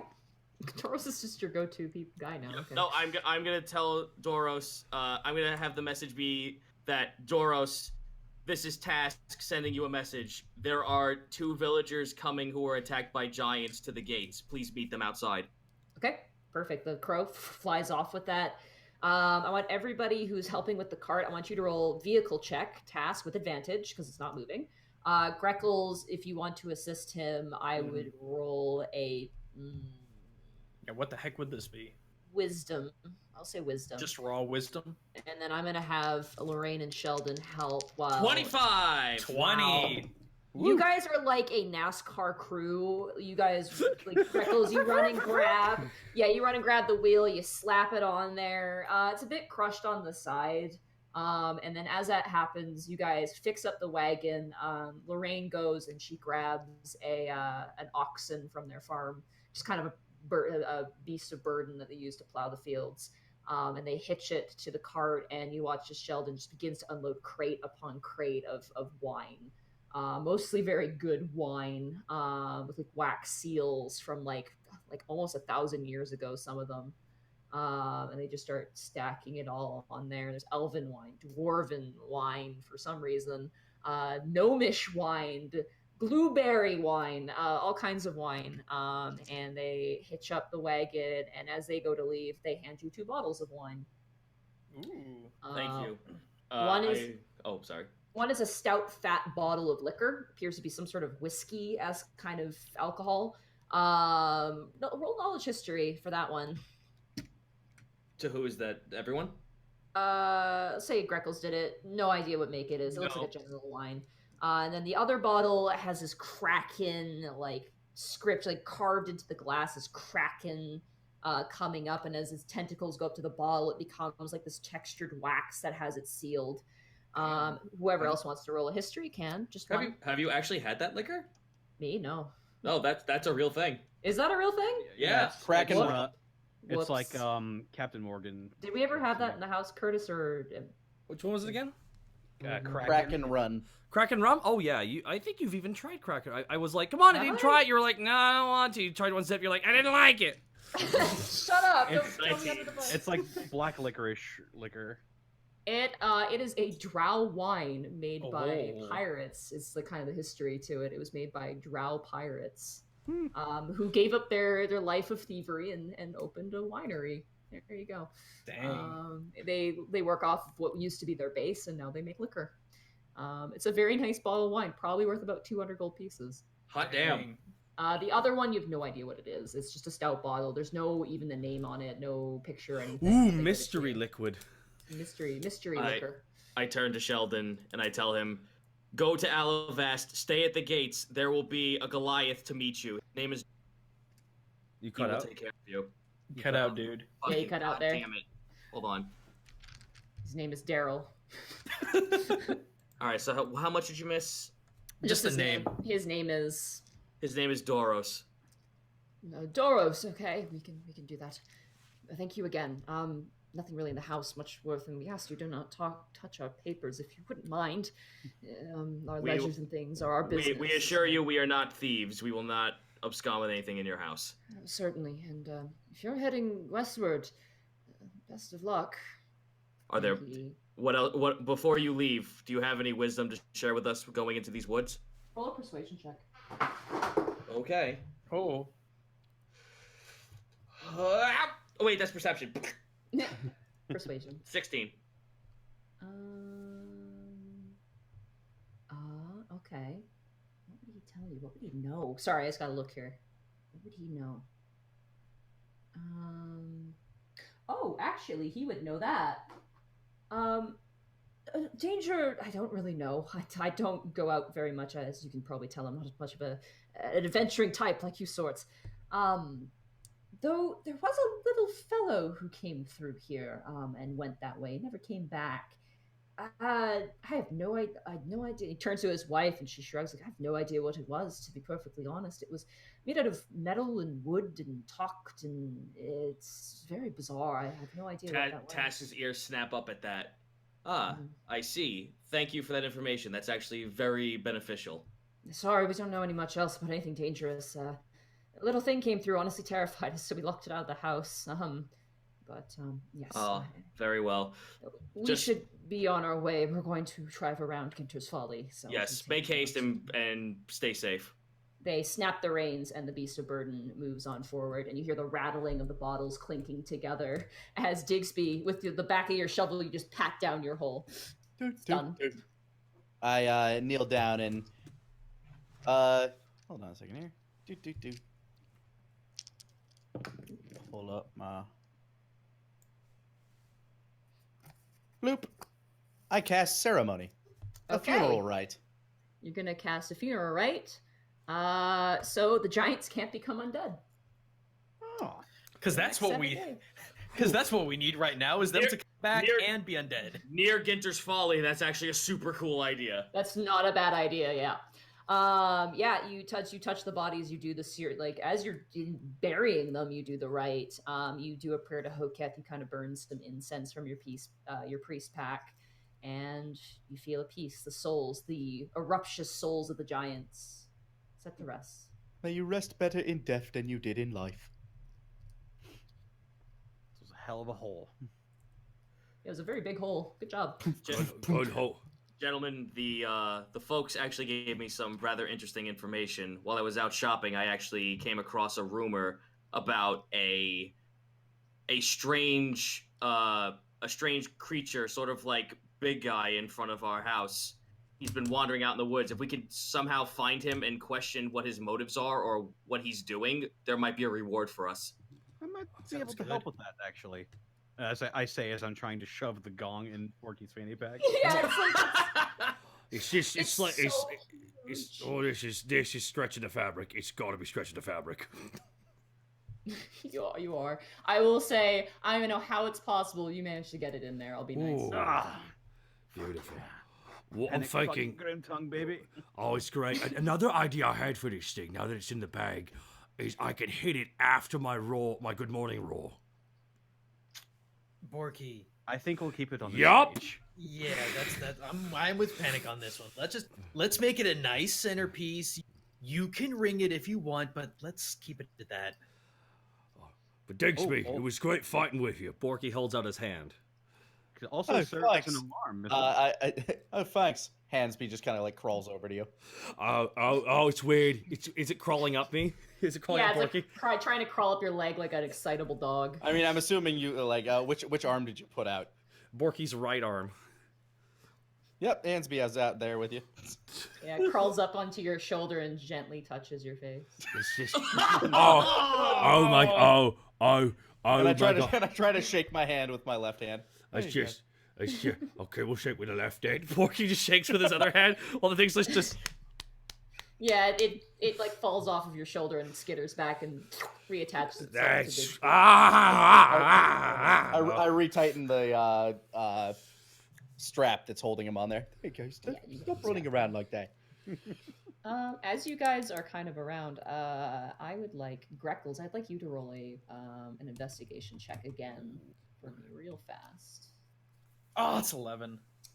You see a light going into the woods, not out the woods. You see a set of tracks of what looks like cart tracks, 2 wheels. Going into the woods. Going into the woods, yeah. Just barely. There's a lot of grass growing over it. Guys, if we're done here, we need to move. I see something in the distance. What'd you find? A light, a set of tracks. I wonder if they need any holes dug. They That's might. actually- Let's go ask him. Wait, before we no, Task holds up his hand. Wait, Okay. pulls out the compass. It's going in that direction. Clink, clink, clink, clink, clink, clink. It's like clinking up against the brass ring. All as it right, points forward. no harm in checking it out. It's on the way. All right, you guys, as the sun begins to go down, you guys enter the woods. The foliage now thick and fresh. You move forward through, kind of pushing past. Would you guys like to continue a little bit longer? Or would you like? to- Sure. Sure. like to Yeah, continue on? I'm down Okay. with that. Yeah. Okay. You guys, No, go ahead. Sorry. We have a natural ending point coming up here, I'm guessing. something like that. You guys Okay. push forward. You guys push on forward. The foliage is thick. You kind of have to take your axe and kind of chop down some of it. There's ferns. A lot of trees now are changed colors. A lot of them are dropping leaves. A lot of compost on the ground. It's a little slick. And you move forward, and eventually you see a small glow in the distance up ahead. You guys walk for about an hour, probably about 2 hours almost, until you see a warm glow in the distance. It's about maybe 8 o'clock, 8 o'clock, 9 o'clock at this point. Let me go hop in a bush as we advance on. Okay, roll So 16.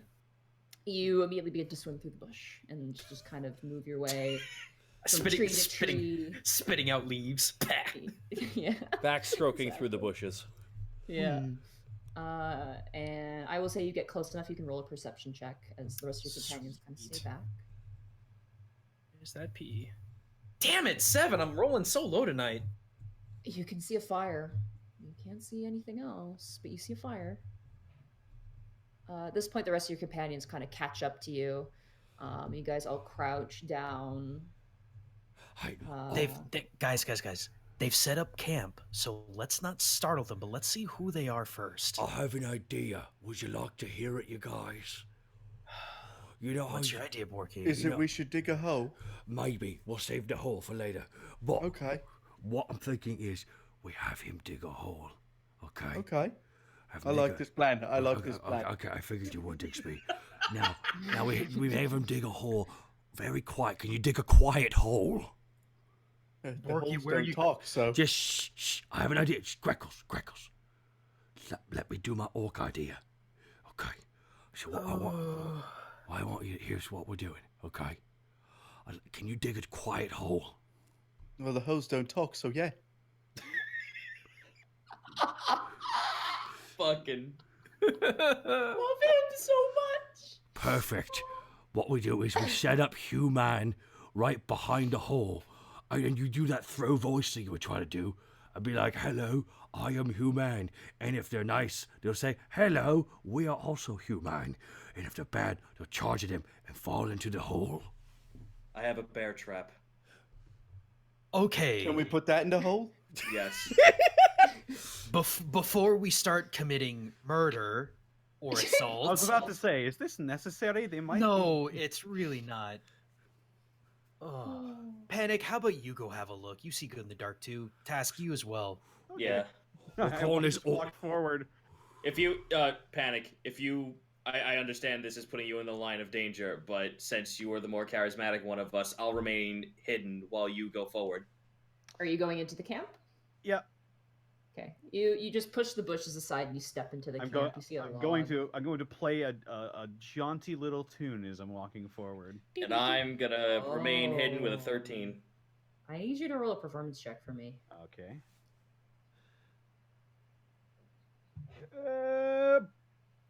14. 14. Dun, dun, dun, dun, dun, dun, dun, dun, dun. Oh, no! No!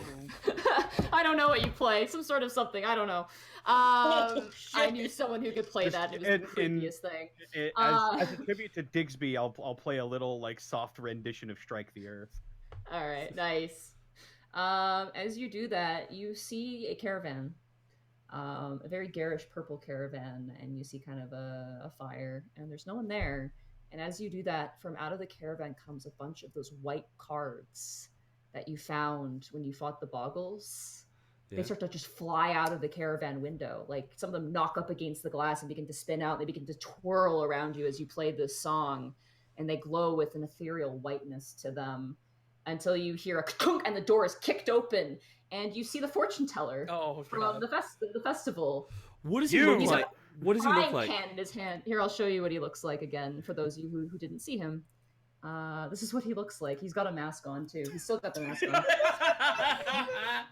He's a fancy boy. I point at him and say, "You." You. I think. Who are you? Hello. We met at the Alivast Fall Festival. Oh God! I told you no refunds. Oh, look We're what not you've done to here. my cards. Not here for refunds. We saw a fire. Figured we'd investigate. He starts to collect the cards, like 52 pickup, and just starts to stack them. Panic leans back to the forest. It's okay, guys. Task will come out. Digsby stops digging the hole and walks forward. You stop digging, and as you do, like an opossum walks, falls into the hole. I'm sorry. I help him out. Here you go. You have the little opossum out. It's got some babies on its back. And I gotta ask a question about this fortune teller. What, like, I'm looking at him right now. Does he have limbs? Does he have? Yeah, he has lips. He has arms, legs. His hands are put together in the illustration. Yeah. Sort of like Ikari. He's behind a booth. He's not a potato. Yeah, no, he's got legs. He's just got this very bizarre mask. It's very like dome-like in a weird way. Now I wish he was a limbless gnome, kind of just like potatoing on top. I know. I feel like I thought it was that, and now I can't see it as anything else but that. And it's just. Now that we've got a better look at him, can I try to discern what kind of creature he is? Sure. Roll. Ooh, I don't even know. Nature or Arcana, your choice, I guess. I don't really know. I'll roll Arcana. That's my higher stat. Okay, fair enough. That is a 21. He is some sort of pasty white human. Can't really tell how old he is. The mask obviously takes it away. His hair is very weirdly almost animal-like, not really human-like. It's very thick and coarse. And he finally picks up all the cards and he stacks on the deck and he sees everybody emerge. He goes, once again, no refunds. We're not here for refunds, I told you. Okay, well, good. We just happened to come across you. Money? What are you doing out here? Camping. Need any holes, God? Oh, you dig holes. Hello, my name's Digsby. It's short for Digsbert. What luck I have. Yes, if you could dig me a hole, a very small hole, perhaps my size. I'm not going to die, but my size would be... We all do eventually. Oh, that's dark. Hey, Shit. Monty. Mm-hmm. But before he picked everything up, I actually want to sleight of hand one of the cards. Okay. Go ahead. Oh, that's a nat 1. You go like slowly to grab one of the cards that he missed, and he's like, his head is turned. He goes, "I wouldn't do that if I were you." Greckles just does the quick shifty eyes back and forth. I'm just picking it up for you. Roll a deception check. That one! Yes! He snaps his finger, and the card flies into his hand, and he adds it to his deck. And he goes, "After the fortune that you received from me, I would be hesitant to lie." So you do remember us. Yeah. He like walks over to the fire and throws a log on it. Do you Digsby, remember all your Digsby got the cards? go ahead to dig a hole, so he's. Oh yeah, you're digging. You're having a field day. Wow, he's digging that real fast. Oh man, today's great. I get to dig so many holes. I like these new friends. The fortune teller sits cross-legged in front of the fire, and he sets the cards into what appears to be like a wooden oak deck box, and he just slots them in and closes it. And he tucks it into the front pocket of his suit, quote unquote. And he turns and he goes, "Yes, I do remember you now. And I said no refunds." We don't want Like a we- refund, but you say it Don't so want much. You say it so much, I feel like I need to challenge you sometimes. That's fair. That's fair. So what are you doing here? What? I mean, I feel like we're adventuring. What are you doing out here? I'm going home. Where's home? Far from here. Oh, me too. Me too. This- Taking the hole. Me three. Okay, so now how do we dance around this without giving away too much information? Well, we heard that there's some interesting things up north, undiscovered things. Do you happen to know anything about that? He kind of flips the box open and closed inside of his jacket suit pocket. Friend, and he refers to you, Digsby. That's enough. That's as big as the hole needs to be. Okay. I crawl out. Okay. He walks over. He kind of ignores you. He walks into his caravan. He goes clunk, clunk, clunk up the stairs. Disappears for a while inside of his caravan, leaving you guys outside with the fire. While he's What a in nice there, fella. I'm going to ritual cast detect magic on like this whole campsite. He is oozing enchantment magic. Oh, I was afraid of that. He himself is oozing illusion magic, and his entire caravan is just riddled with enchantment magic. And he Can I- comes back out. Oh, sorry? Yeah. Can I discern if it's like fey or like arcane? Does it let you? I remember back in the old editions, you could roll an Arcana check to identify the type of magic. I click the spell and let's see what it lets you do. Fuck! I forgot to change the description. Hang on, let me grit. Detect magic. Sorry for the. Oh, it didn't. Austin. Counterspell! Ruh-roh. Wait, did I roll counter? It's like dividing by No. zero. The entire caravan For becomes the duration, undone. for the duration, you can sense the presence of magic within 30 feet of you. If you sense magic in this way, you can use your action to see a faint aura of any visible creature or object in the area that bears magic. You can also learn its school of magic, if any. Okay, so enchantment and illusion is what you learned. Ah. You do see it like an aura around the caravan. Nothing else outside the camp though. And as he comes walking out with the gold, he comes walking out with like a giant like sack of gold, like a potato sack of gold. Oh. It's huge, and he walks over to Digby's hole, and he just chucks it into the hole. And he turns to you, Digsby, and he goes, "Could you cover that for me?" Oh, certainly. Thank you. I start burying. Yeah, you start burying it. It's a giant sack of gold. And he buries it, and he turns to you and he says, "I would lighten your load as I have. That is my advice to you. What do you mean? Beyond that, What do you mean? I'm a fortune teller. I'm going to be cryptic. Oh. Lighten your load as I have, and you will be safe." Are you? I Are you telling us there's bandits or something? I don't know. Good night. And he walks up to the caravan, throws open the door. Sleep well. Good night. Closes the Good door. night. And you Digsby, you pat, pat, pat. Ah, another job well done. This has been quite the day. So he said. Could like, I agree. You've dug a lot of holes. Good job, Digsby. Thank you. Monty, Mm-hmm. could I insight what he said to possibly get any double entendre from? Go ahead. That's a 15. I will too. Yeah, I was about to say, like, okay. I so rolled well. I'd actually like to think on if there are any creatures that are known as well bandits. Borky's just like seeing 2 wires cross in his brain. Nat 20! Yes! Yes! Oh! Out of the cosmos, a monocle appears on Borky's eye. Brain blast!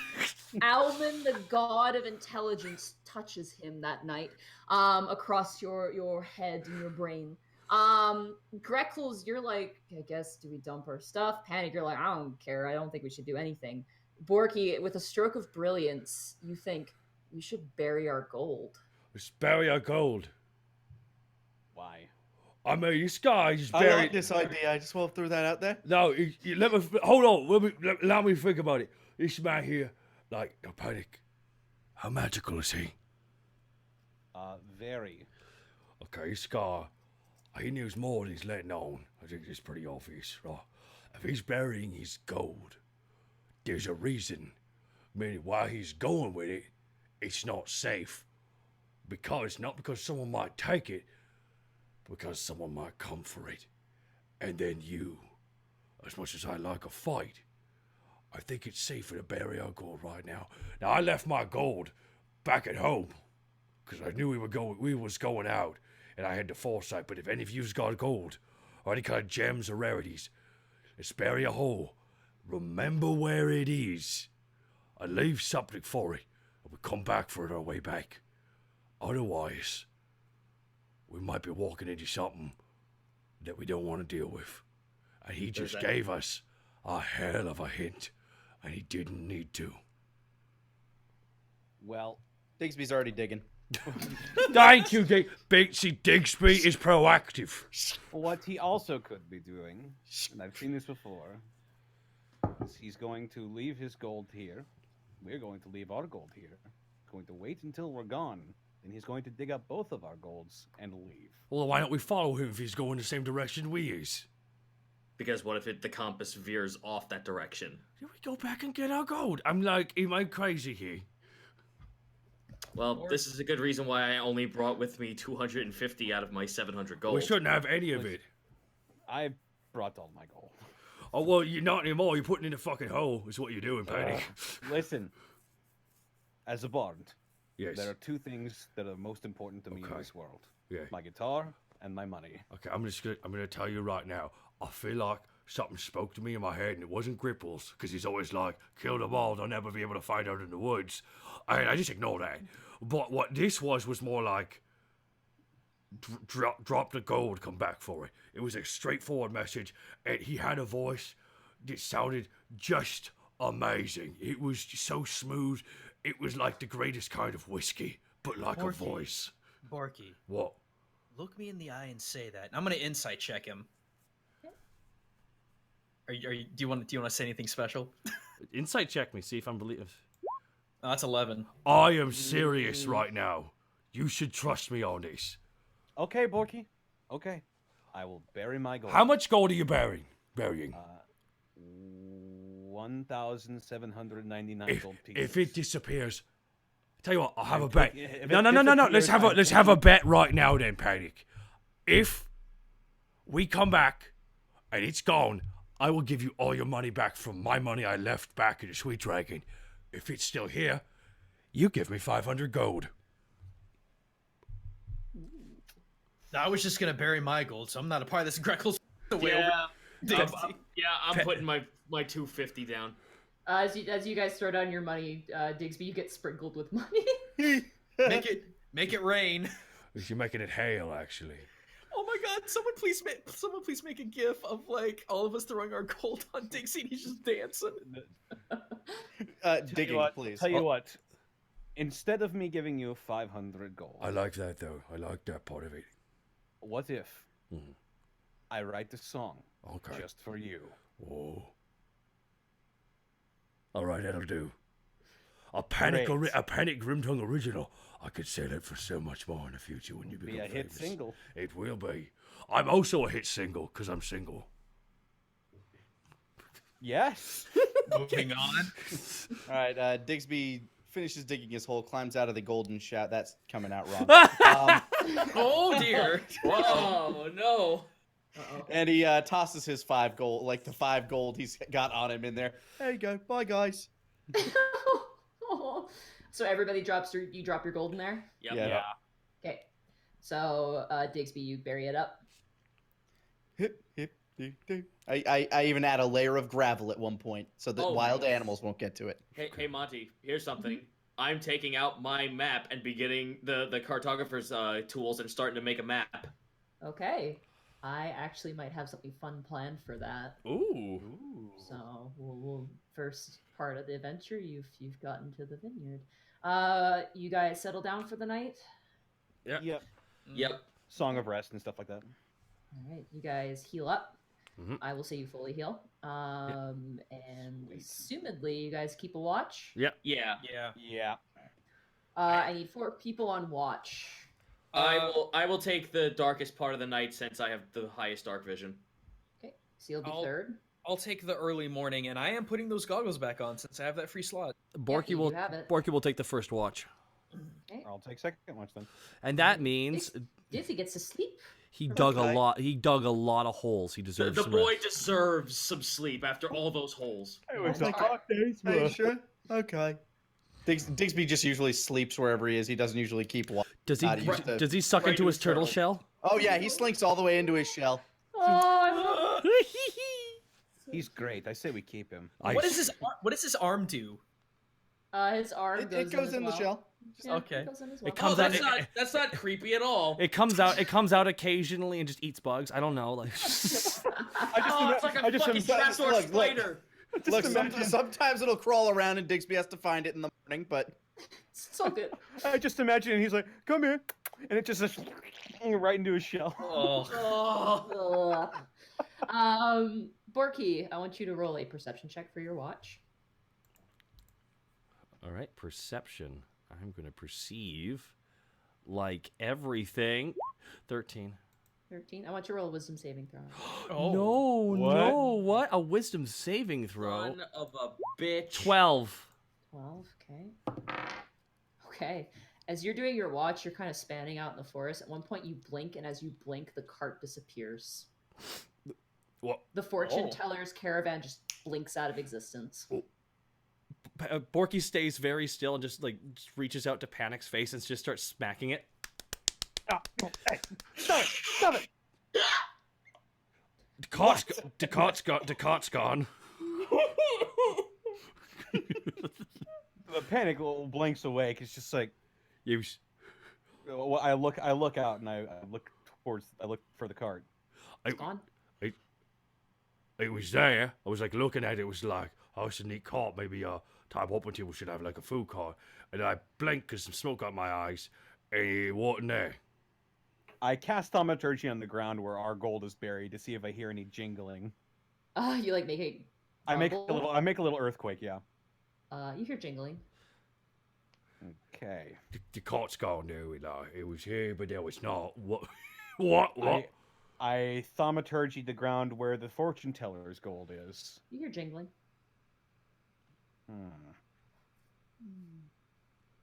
Don't do it. Don't. We don't know who. No. Just, I want. Borky wakes up Task real fast. Task. No, Task. no, that's not necessary. Ah! Okay, Dad that was pulls kind out of his funny. knife and like fucking puts it to Borky. Okay, there's no cart. The cart left. I blinked and it was gone. Borky turns. Apparently, he blinked and it was gone. It was there and then it wasn't. Horson, let me get up. Let me get up Greckles.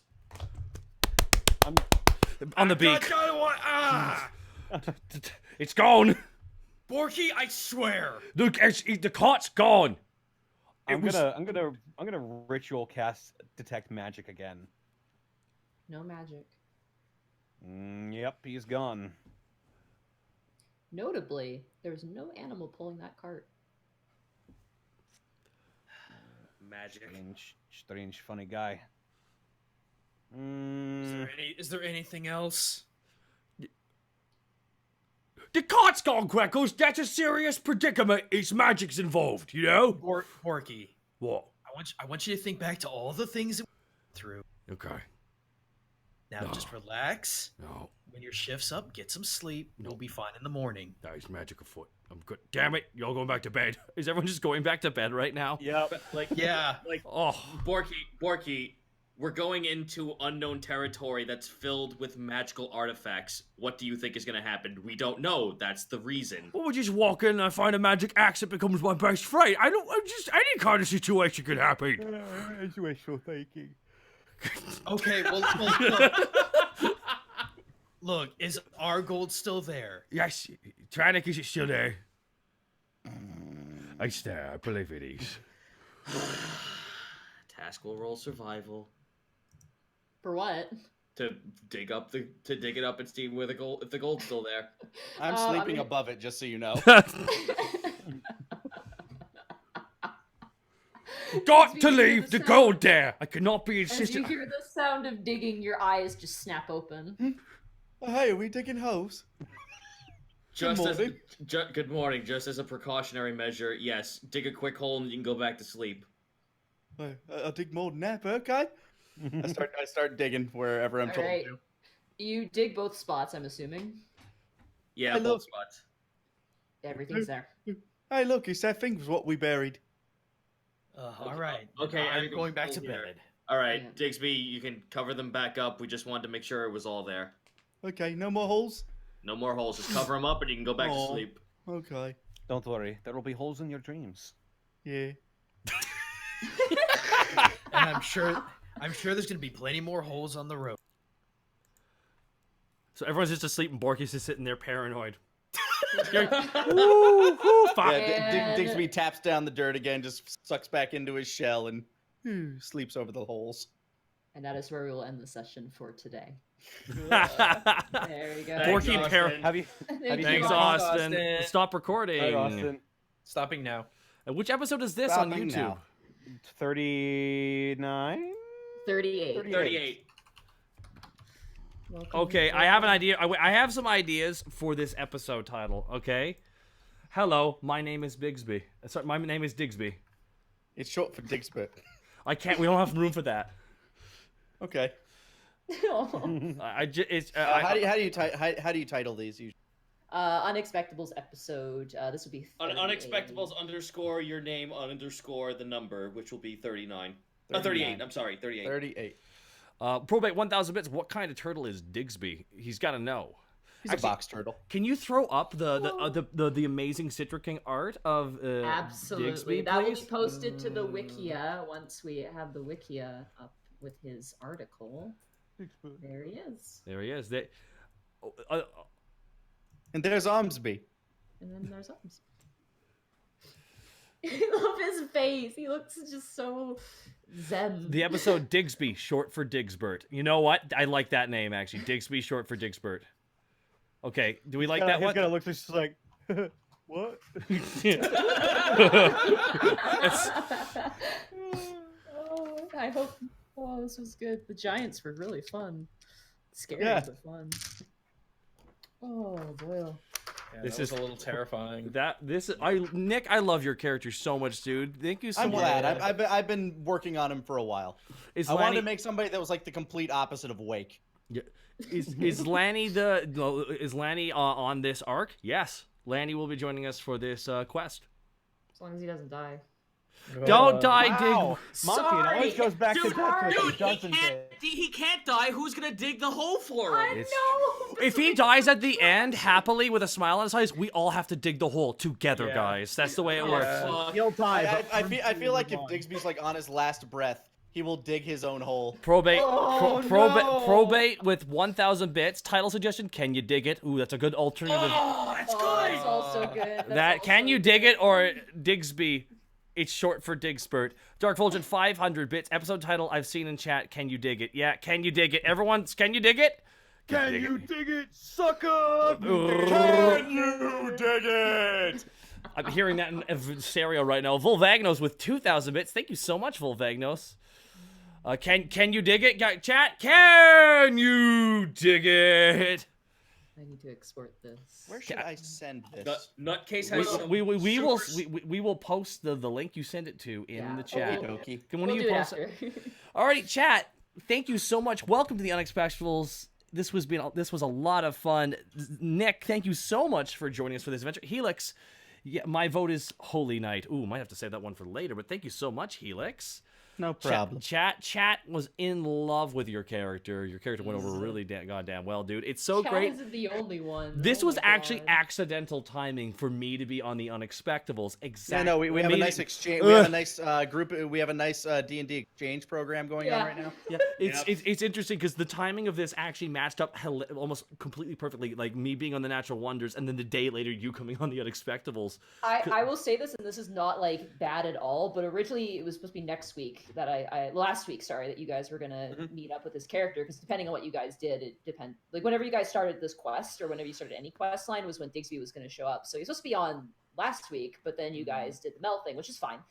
So then it was pushed up to this week, which is a funny coincidence. Yeah. So, alrighty, guys. So we're gonna do some quick pluggings. Nick, since you're our guest star, you get to go first.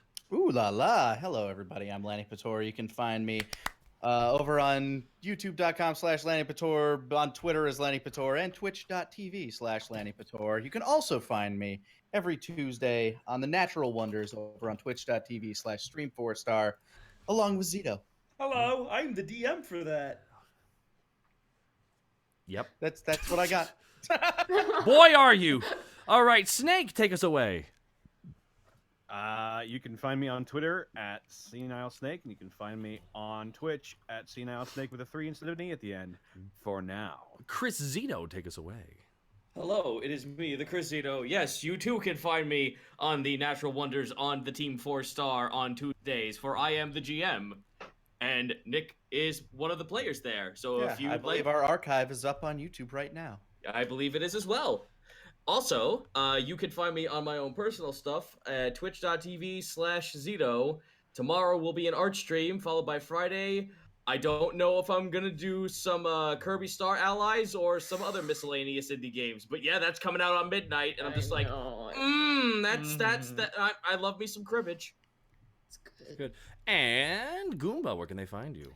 I am the Gaijin Goomba. You can find me here on Twitch. Just look for Gaijin Goomba, one word, no H. Save the H's for literally everything else. You can find me on YouTube, everywhere. Hope to see you around. And Monty, where can they find you?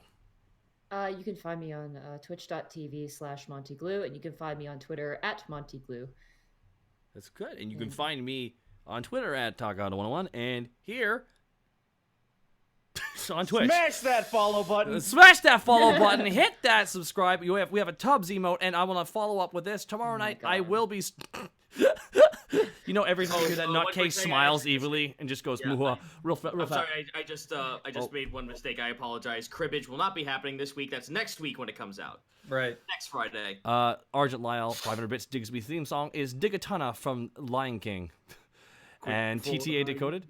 1,000 bits. I don't know the conversion rate but for bits to copper, but hopefully this will pay for some holes to be dug, Digsby. 1,000 bits. Thank you so much. And I'll say this, tomorrow night, I will be continuing on Fred's Space. I will be starting 2 hours later than normal, so I'll be starting at 9 o'clock PST. It'll be late night spoops. So come on over down and see Fred's Space as he adventures through. We gotta get you on a plane tomorrow. Right, we do gotta get me on a plane tomorrow. All right, guys. I know, it's just 2 days. It was just for everything I needed to take care of. But anyways, guys, thank you so much for coming here to the Unexpectables. And as always, we'll see you Monday at 7 o'clock for the fan art stream. Talk to you later. Later. See you guys. Bye. And I hit stop record.